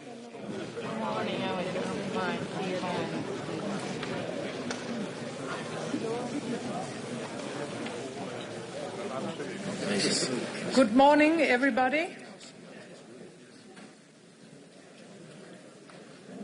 We have a lot to do today, so I would like to start as planned. And first of all, I would like to give all of you a very warm welcome to Copenhagen. For the last few months, there has been much talking about peace in Ukraine, with meetings and pre-meetings and briefings about the meetings. And meanwhile, Russia continues its brutal attacks. It must be clear to everyone now, Russia will not stop until they are forced to do so. And they are a threat, not only to Ukraine, but to all of us.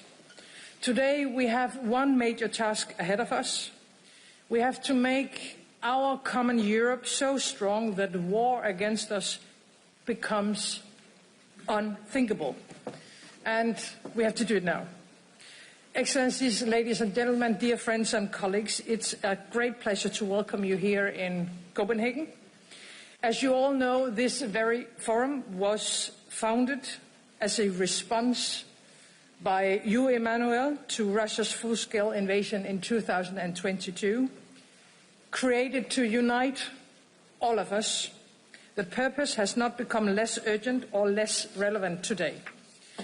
We have important discussions ahead of us, and none more urgent than the issue of European security.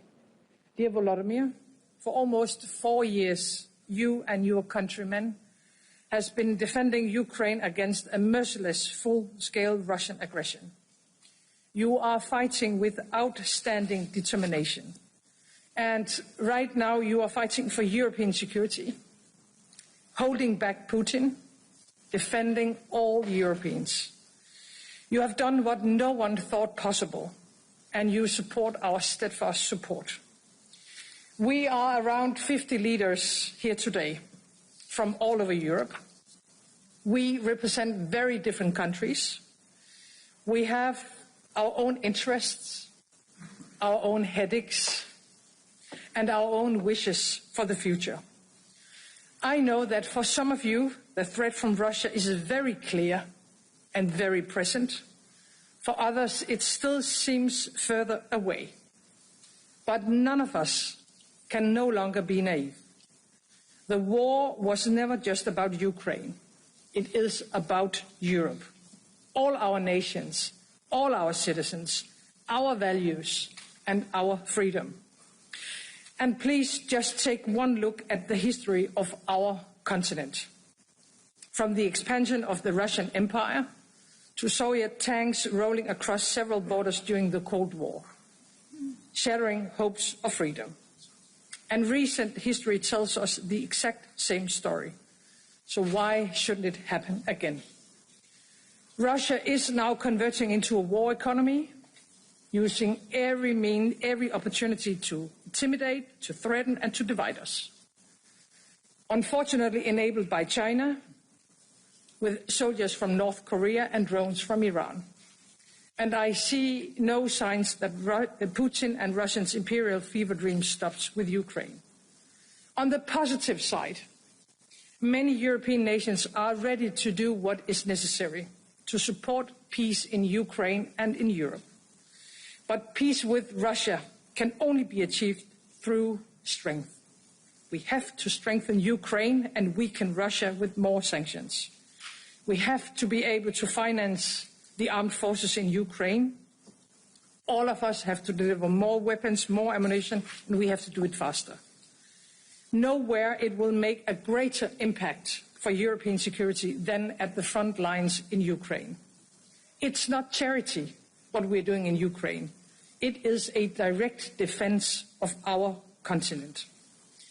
And at the same time, we have to rearm ourselves, Europe.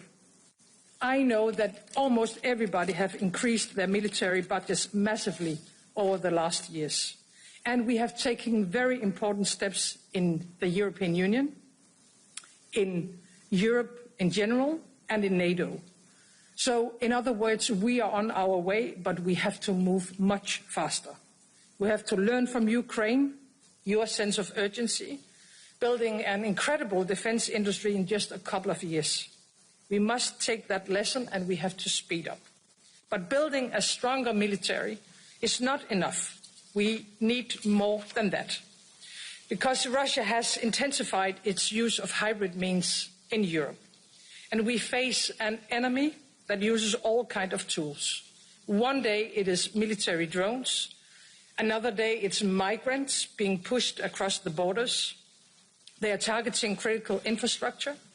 We see the fight with misinformation, all with the purpose to create uncertainty and lack of trust, and attempts to interfere in democratic elections. Security is, of course, not only a question about military means. It is a matter of our hearts and minds.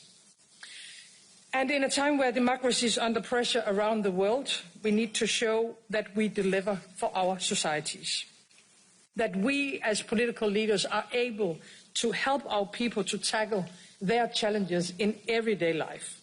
Our citizens need jobs and economic security. They need health care, education for their kids, affordable food, opportunities for their future. That is why we need to build a stronger Europe economically as well. We have to create the jobs for the future. We have to reduce our dependencies. We have to invest in new technologies and source the critical raw materials that are necessary. And by the way, we have to take much stronger action on migration. We have to strengthen our borders. Uncontrolled migration is changing our societies, and it is our citizens that pays the price. Who can enter and stay in our country? It has to be a democratic decision. Before I pass the floor, there is one thing I want all of you to remember. Back in 2022, when this political family was established, when Russia launched its full-scale invasion in Ukraine, Putin wanted at least three things. He wanted to capture Kiev, he wanted to overthrow the Ukrainian government, and he wanted to tear Europe apart. Today, after almost 4 years of full-scale war, after spending billions of dollars, sacrificing thousands of Russian lives, Putin has not succeeded in any of that. The war is a Russian failure. First and foremost, thanks to you, Volodymyr, to every brave Ukrainian man and woman fighting for our freedom, but also to every nation supporting you. Europe is strong when we decide to be, and we need to make it much stronger. So therefore, dear colleagues, welcome once again, and let us use this opportunity to provide the next concrete solutions to show the way forward for Europe. Thank you, and I would like to pass on the floor to you. Antonio.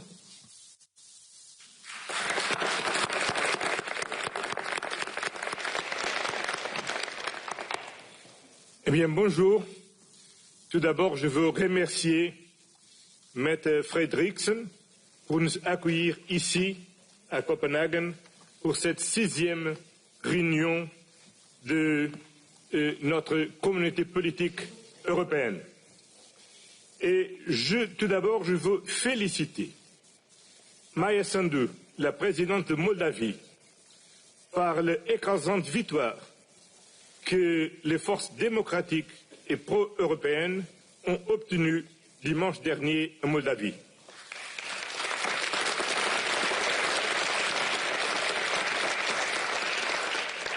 Cette victoire, c'est une victoire pas seulement de Moldavie, c'est une victoire de la démocratie qui a démontré sa capacité de résister à les manœuvres d'interférence des forces étrangères.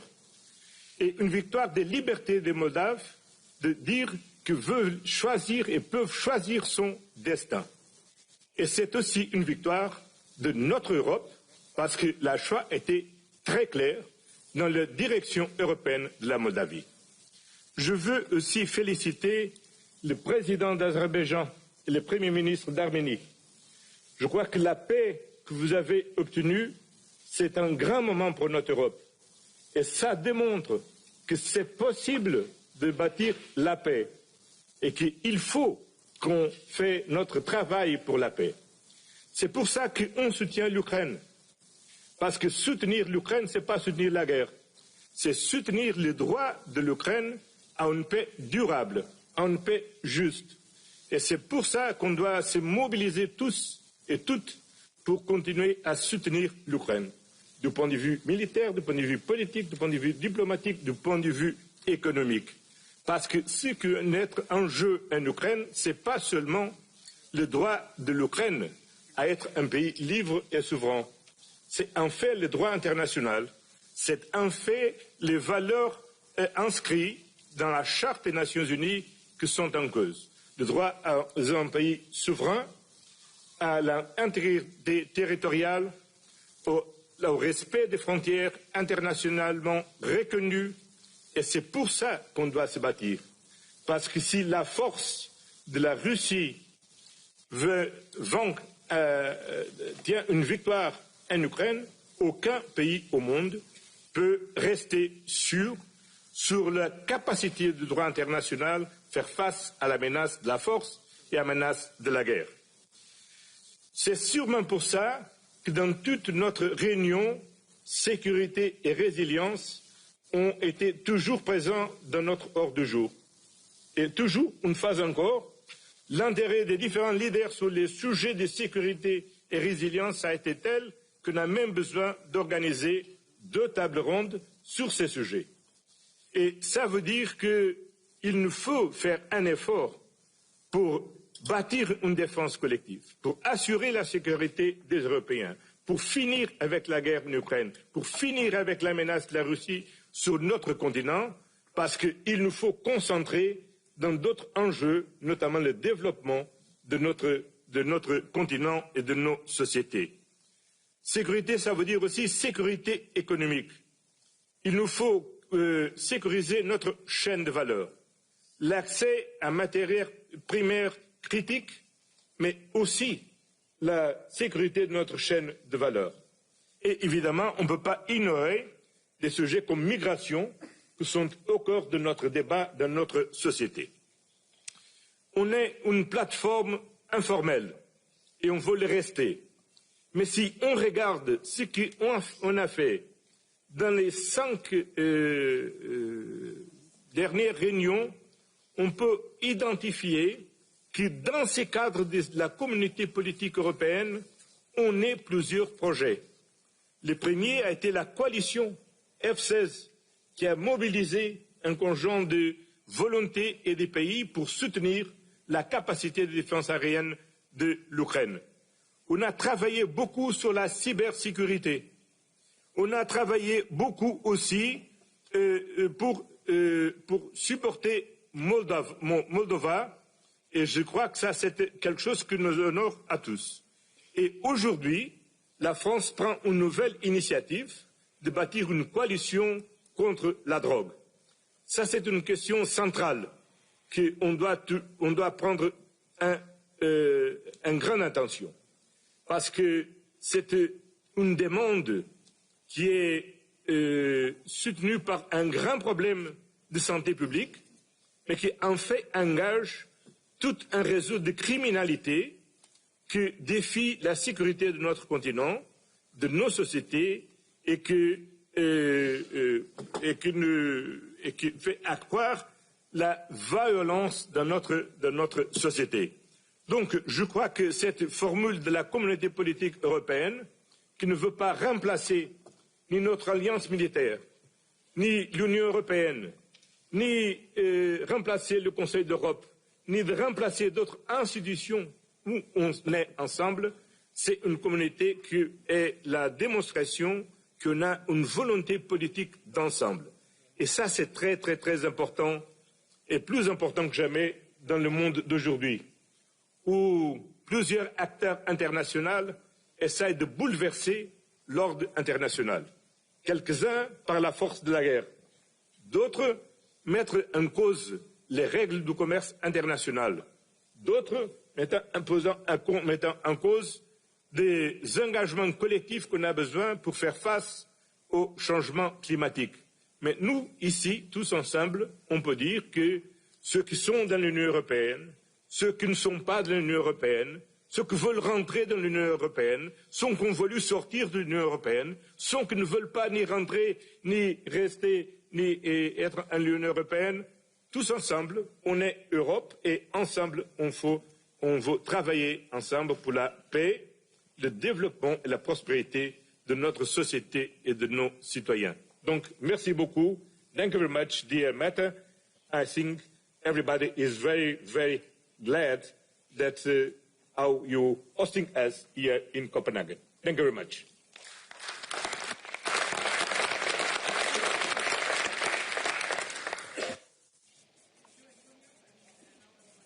Over to you, Volodymyr. Thank you so much. Thank you so much, dear Matt. Dear friends, we are all now in a new reality, and everyone, I think, understands this, even those who may not want to admit it yet. The recent drone incidents across Europe are a clear sign that Russia still feels bold enough to escalate this war. And it was never just about Ukraine. Russia has always aimed to break the West and Europe in particular. Today, their strategy is simple: to divide Europe, to ignite arguments, to prevent us from finding common ground.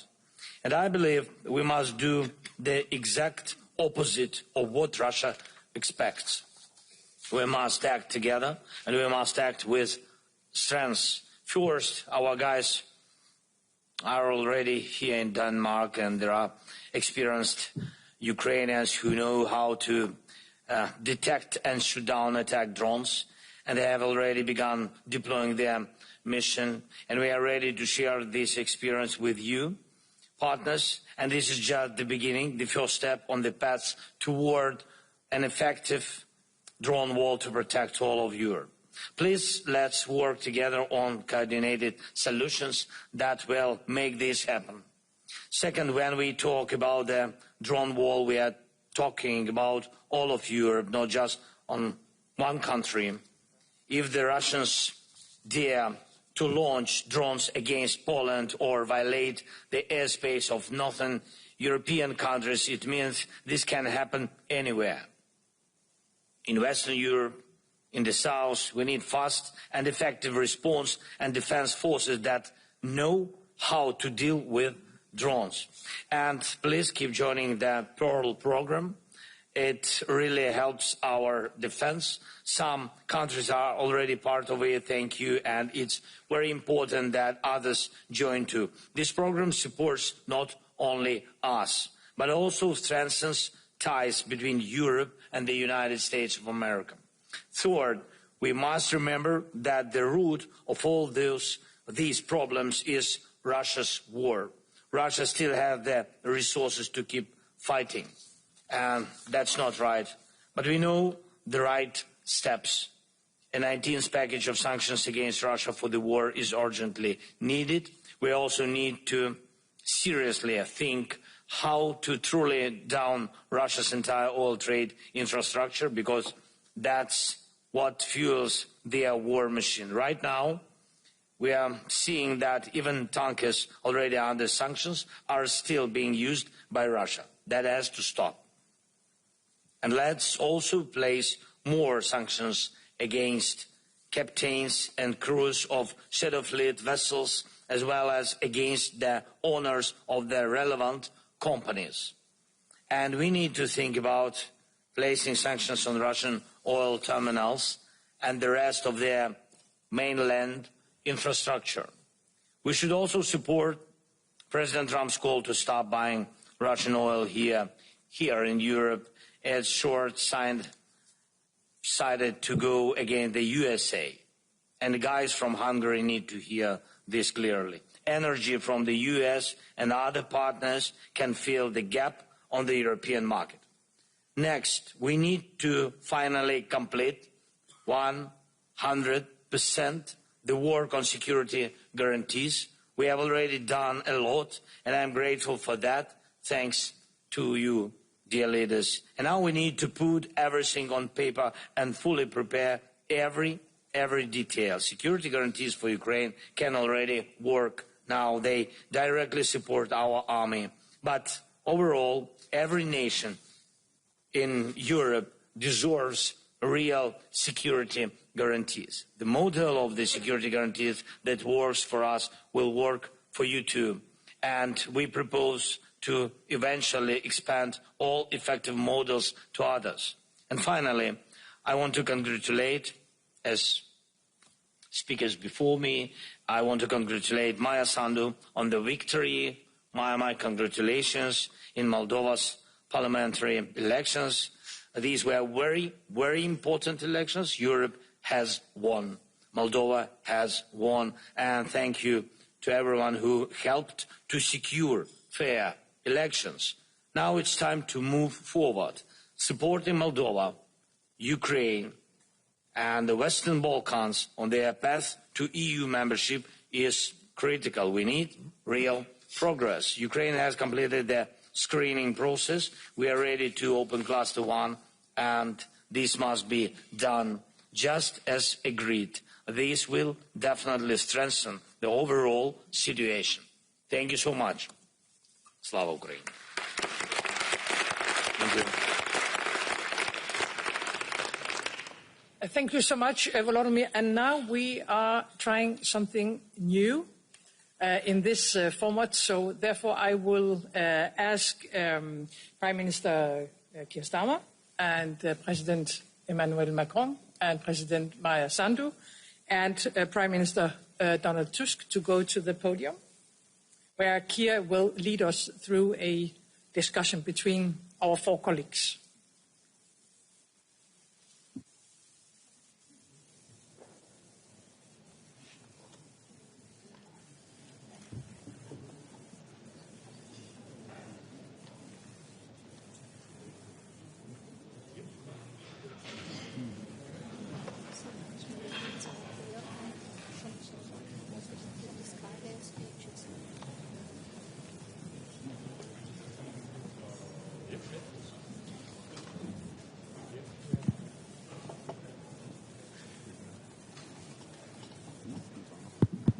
Yes, I think, is this on? Right, let us make a start, and it's really good to be here, colleagues. Volodymyr, it's fantastic that you are here, and as Meta said, this has been nearly 4 long years for brave Ukrainians fighting, and I, for one, have been particularly struck with the severity of the attacks on civilians, particularly in recent weeks and months, on a daily basis. So it's very good you're here. Maia, it is fantastic that you are here. A great victory for you in Moldova, but also a massive victory for Europe as well in the face of interference from Russia. So it is really, really good to have you on the panel here this morning. And I think, Meta and others, we've seen in recent weeks the appetite that Putin has to not only rain down on Ukraine, but also to take action and to interfere right across Europe in many different ways, whether that's in relation to our airspace, whether it's cyber or other attacks that have been going on. They are unrelenting and they show an appetite to continue this, and we must fight it with everything that we have. And it's a reminder for all of us, Volodymyr, that this is not just a question of Ukrainian sovereignty, it's a question of the values and freedoms of all of us, particularly in Europe, and that we are all in this fight in relation to the Russian aggression. We've done a lot of work on the Coalition of the Willing. I'm not going to go through that here, other than to say that we must always remind ourselves that the Coalition of the Willing, the security guarantees, what we've done to try and ensure that if there is a ceasefire, it is just and lasting, mustn't sort of seduce us into thinking that the work is over in terms of supporting Ukraine now. And so the first point really is to be really clear that we must continue that support for Ukraine, notwithstanding the work of the coalition of the willing. And that means putting Ukraine in the strongest possible position. And that then means more on air defences, more on long range and anti-drone attacks. And of course, the work that we're doing on the reparations loan in relation to the Russian assets, which has been really important work led very ably and very smartly in terms of the progress that we're making there. And of course, as we continue to strengthen the position of Ukraine, we must do that in conjunction with and alongside the work we're doing with President Trump and others in this.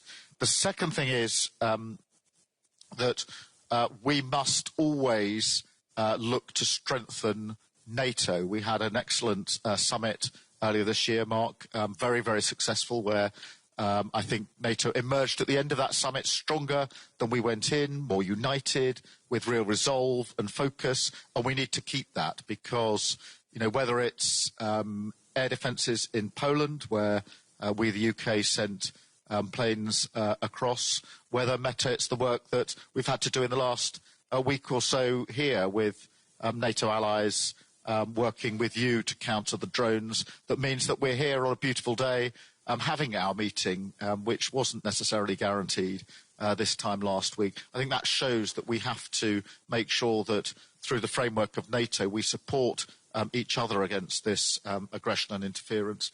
And then finally, we must keep up this pressure on Putin. The economic pressure is having an effect, and we need to continue that pressure through further sanctions, bearing down on energy in particular, and on the shadow fleet. So on all those fronts, supporting Ukraine in the fight, absolutely clear in our support of NATO allies and others, and then bearing down on Putin. So I wanted just to open with that. Emmanuel, can I come to you next, and then we'll come around the panel. Thank you, Keir. Thank you very much, Mette, for once again organizing this summit. And let me just tell you, before we jump to the situation in Ukraine, as you mentioned and framed it, Keir, that it's clear that this format as well is the right place to deal with so many conflicts or hard situations, and we are focused on the Ukrainian situation, given the aggression war launched by Russia. But Antonio was right as well to highlight the peace treaty signed between Armenia and Azerbaijan. I think this is a great achievement, and I want to congratulate the two leaders. And we are very as well focused on what's happening in Caucasus and Western Balkans. And this is the solidarity of this continent. And once again, given this, I would say, holistic approach we have to do for this common place we have, Europe, the elections in Moldova were a great achievement. And Maya, once again, congratulations, because this is a test case for our resilience. We will revert on these topics later today. But the capacity to resist to the interferences and the misinformation coming from Russia was clearly at the core of your campaign, and you resisted. And I think it's very interesting for all of us as well to have your clear feedback and the lessons learned from this victory, because this is something which is useful to be implemented by the rest of the club, because now we have interferences in all elections. And I can tell you, because I had interferences in my two elections, 2017 and 2022, and quite efficient, I have to say, but not successful, but less aggressive than the one in Moldova. As for Ukraine, Volodymyr made it very clear in his statement, and I think the conclusion of your initial speech, Mette, was very important. We are at a moment where Russia is not clearly getting its main objectives. It's not a 3-week special operations. They didn't get Kyiv. They didn't change the regime. I would add to that, two great friends joined NATO, which is a big strategic defeat for Russia on top of it. Now the question is how, not just to sustain the war effort, but clearly change the dynamic and help Ukraine in this context. I have to say, altogether, we worked very hard during the past few months, and I think the situation is much better today than it was at the beginning of the year. At the beginning of the year, our fear was to have a sort of very rapid peace, and we had some doubts about the level of support of the United States. Now, first, we built the coalition of the willings. A large part of you are member of it, and I think this is a great achievement of the past few months, and you mentioned it here. But we had the clear planification of and commitments the day after a truce or a peace treaty or a ceasefire to have a robust and long-standing peace. And it's very important in terms of sustainable support to the Ukrainian army and the level of commitment we are ready to provide. Second, we managed collectively to re-engage with the United States. And the statements of the President of the United States last week are a huge change if you compare them with your presence in the Oval Office a few months ago. So, I mean, it's very important because for me it's a concrete case of countering the misinformation spread by Russia. No, Russia is not winning. No, Ukraine is not losing this war, and the situation is very different. And I think there is the same approach now regarding the conflict. And it's part as well of the frustration of the US president vis-à-vis the absence of commitment of Russia. And President Trump took several initiatives to re-engage with President Putin and to go to the table of negotiation. And it's now clear that all these words where President Putin was saying, I'm ready to negotiate peace, were not totally a sincere commitment. So now the key points for all of us are, number one, to follow and to step up and to scale up in terms of support vis-à-vis Ukraine. Air defense systems, drones, and I mean the level of innovation and efficiency of the drone system is very impressive, and Volodymyr was very clear on the level of support and financing they need in order to be efficient on the ground. And this is one of the best ways to change precisely the situation and gain some territories, recover some territories. And third, long-range missiles.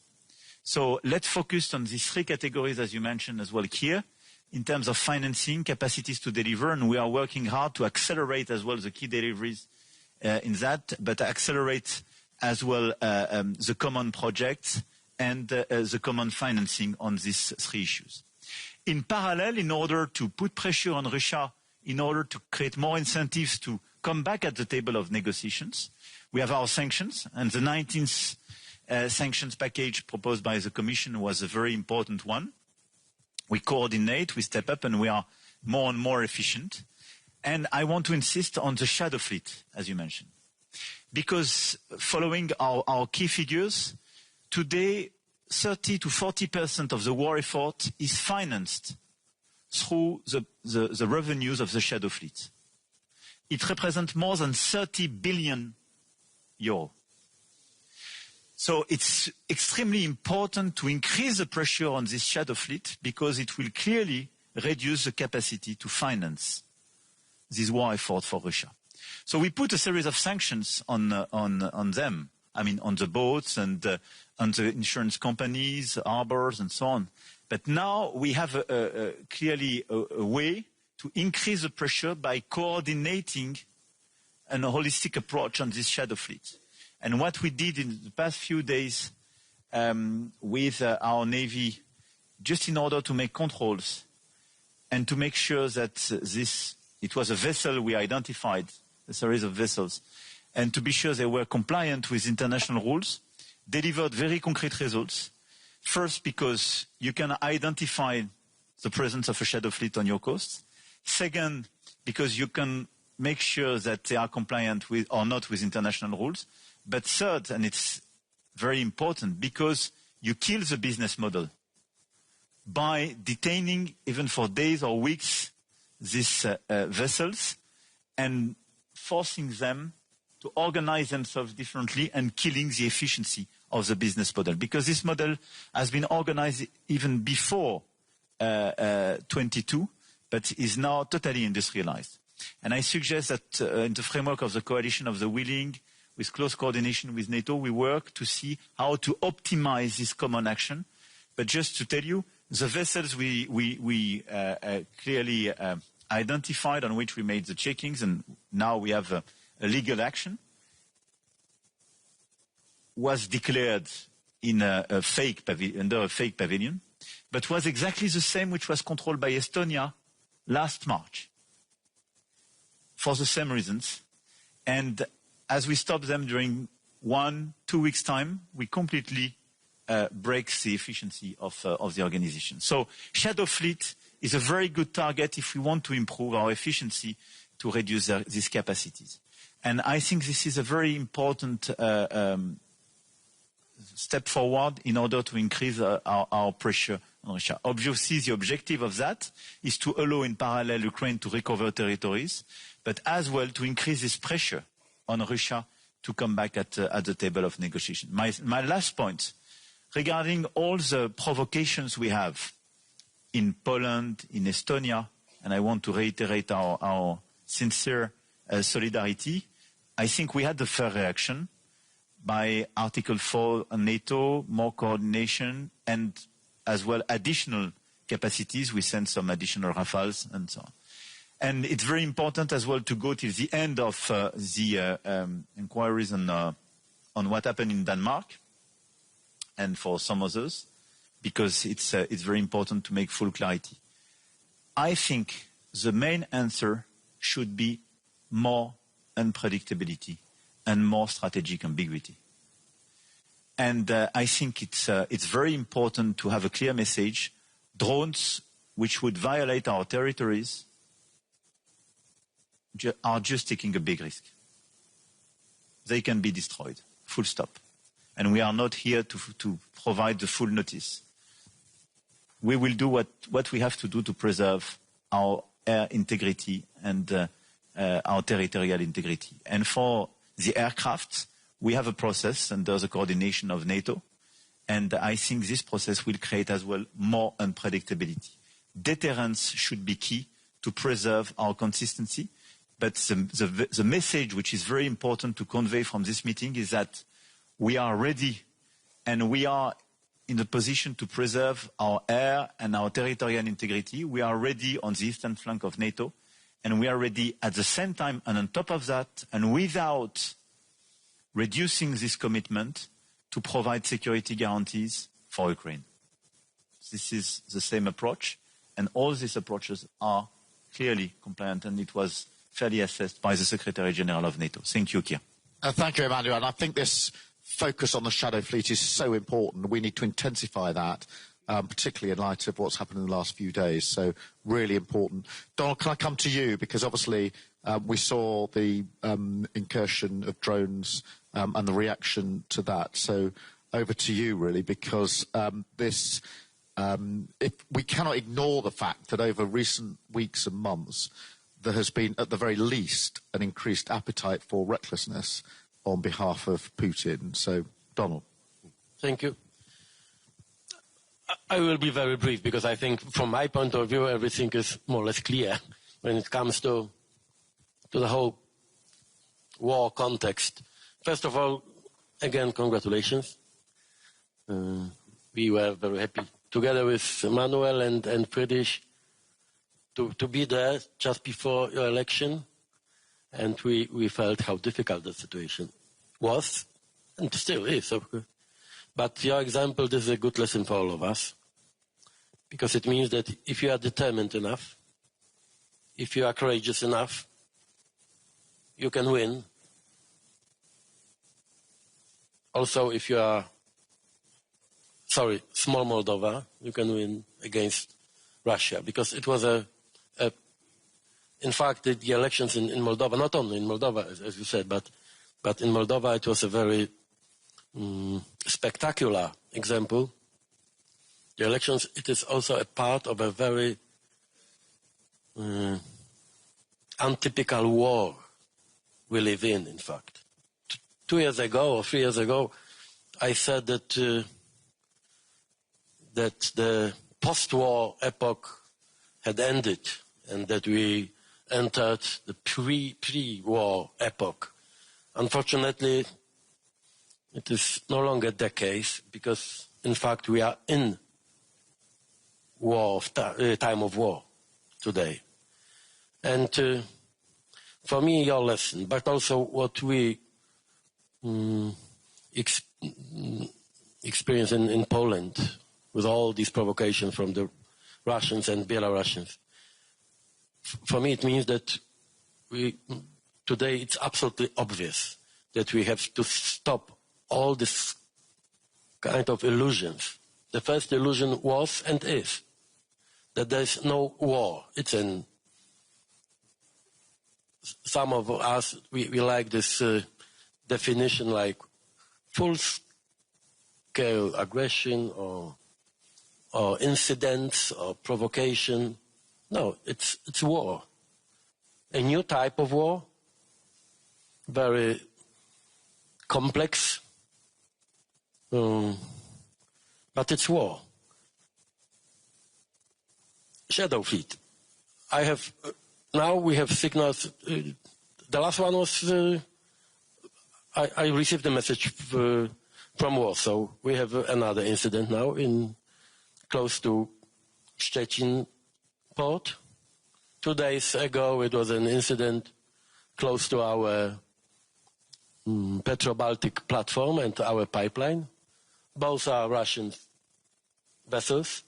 And in fact, we have a new incidents in our region, I mean Baltic Sea, every single week. It's almost every day. We have the drones attack or provocation was the most spectacular one when it comes to the Polish side. But in fact, we have similar provocation also every single day on our border with Belarus. You know the situation, but it's nothing abstract. War is not an abstraction now for us, because we have on our border with Belarus, we have more than 100 attempts per day, and it's some kinetic actions against our soldiers on our border with victims also. It's our daily routine now. This permanent confrontation with Belarusian services and this weaponized illegal migration, really well organized by Putin and Lukashenko. It is a kind of war also. Estonia, dozens of violations. This was not the first attempt, I mean the violations of Estonian airspace. This is why it is a war. We are also a target for the Russian aggression, not only with the hybrid tools, but also when it comes to political goals, intentions. And it's clear, not only in Moscow, I think that the whole West is under threat. And aggression against Ukraine is just the first phase of this new approach. Second, we can hear in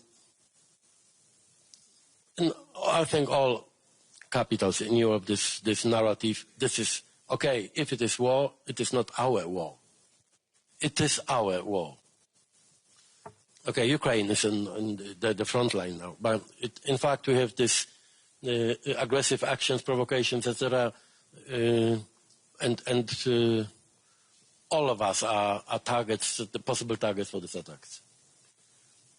Kir, you know this also personally, how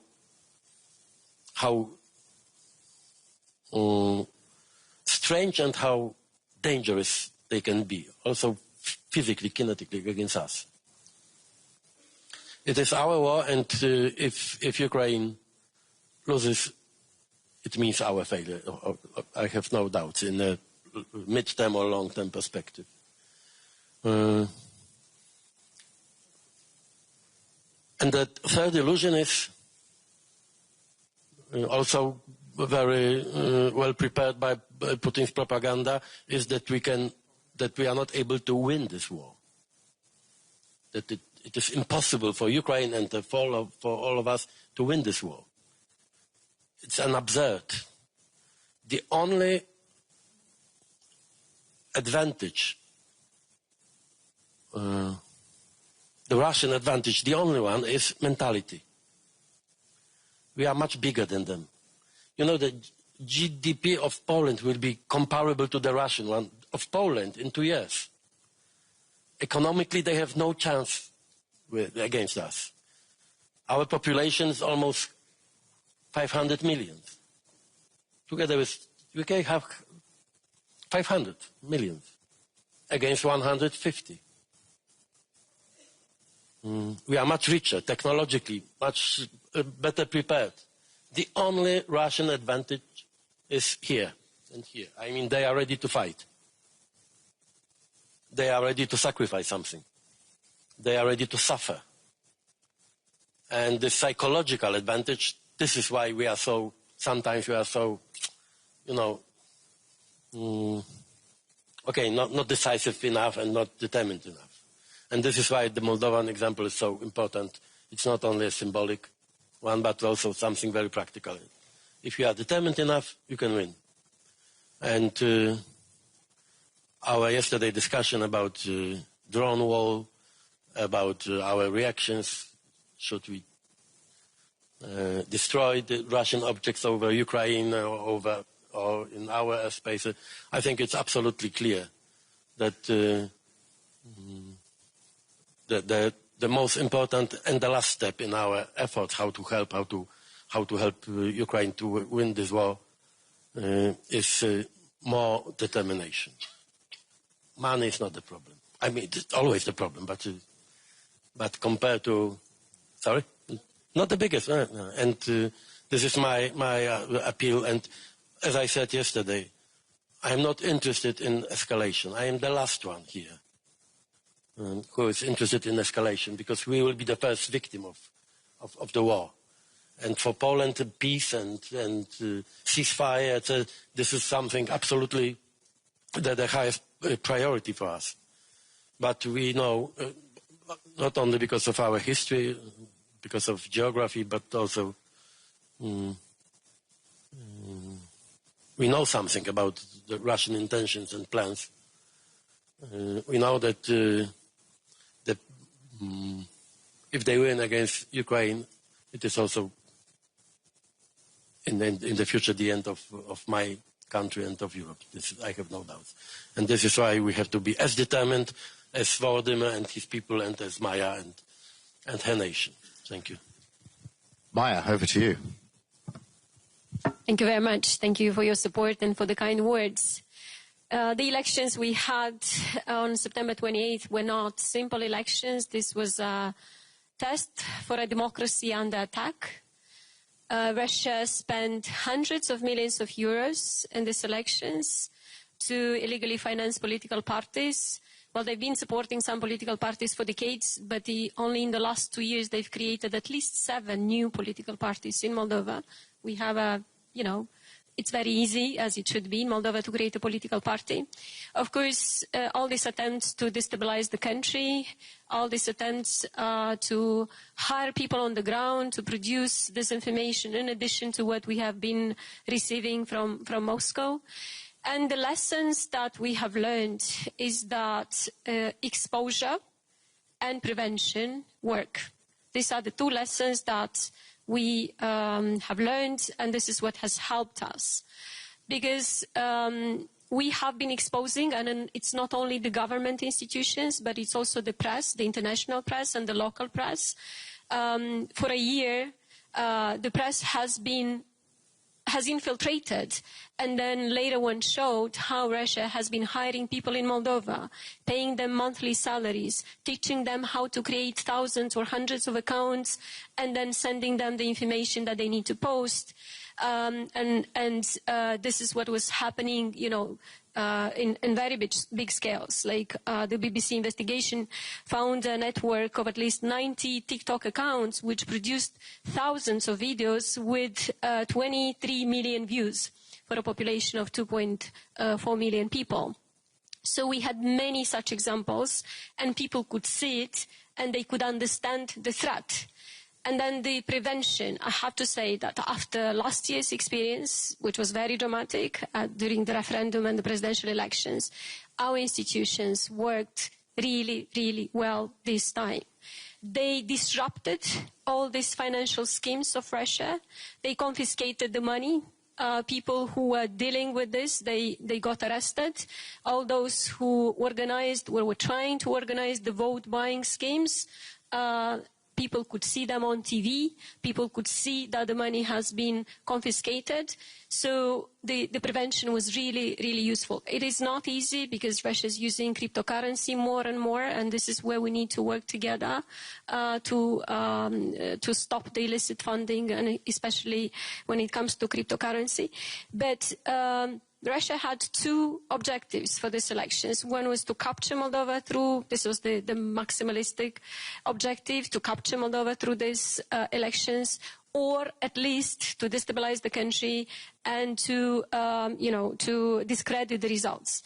And it has failed because both the state institutions worked very hard, but also it was a whole of society response. And of course, I'm very grateful for your support. The support on intelligence sharing was very useful. Many people, many countries in this room helped us. The cyber defense, we were in a very difficult situation with cyber defense. We managed to fix it 2 days before the election. So we had only 2 days to test it. It was that dramatic. We have learned our lesson. Now we have to work very hard to make sure that we don't get in this situation anymore. Of course, the economic support that we have received, because Moldova's economic situation is not good. The economy is affected by the war next door. The political solidarity that you have shown, all these things, the support for Stratcom, all these things have helped a lot. We have learned a lot of lessons. We're ready to share them with all the countries which are concerned that the elections might be under threat because of Russia. But also we hope that our experience is going to encourage other countries, because a small and fragile democracy like the Moldovan one has resisted the big resources of Russia, and if Moldova could do it, then everybody can do it. Thank you very much.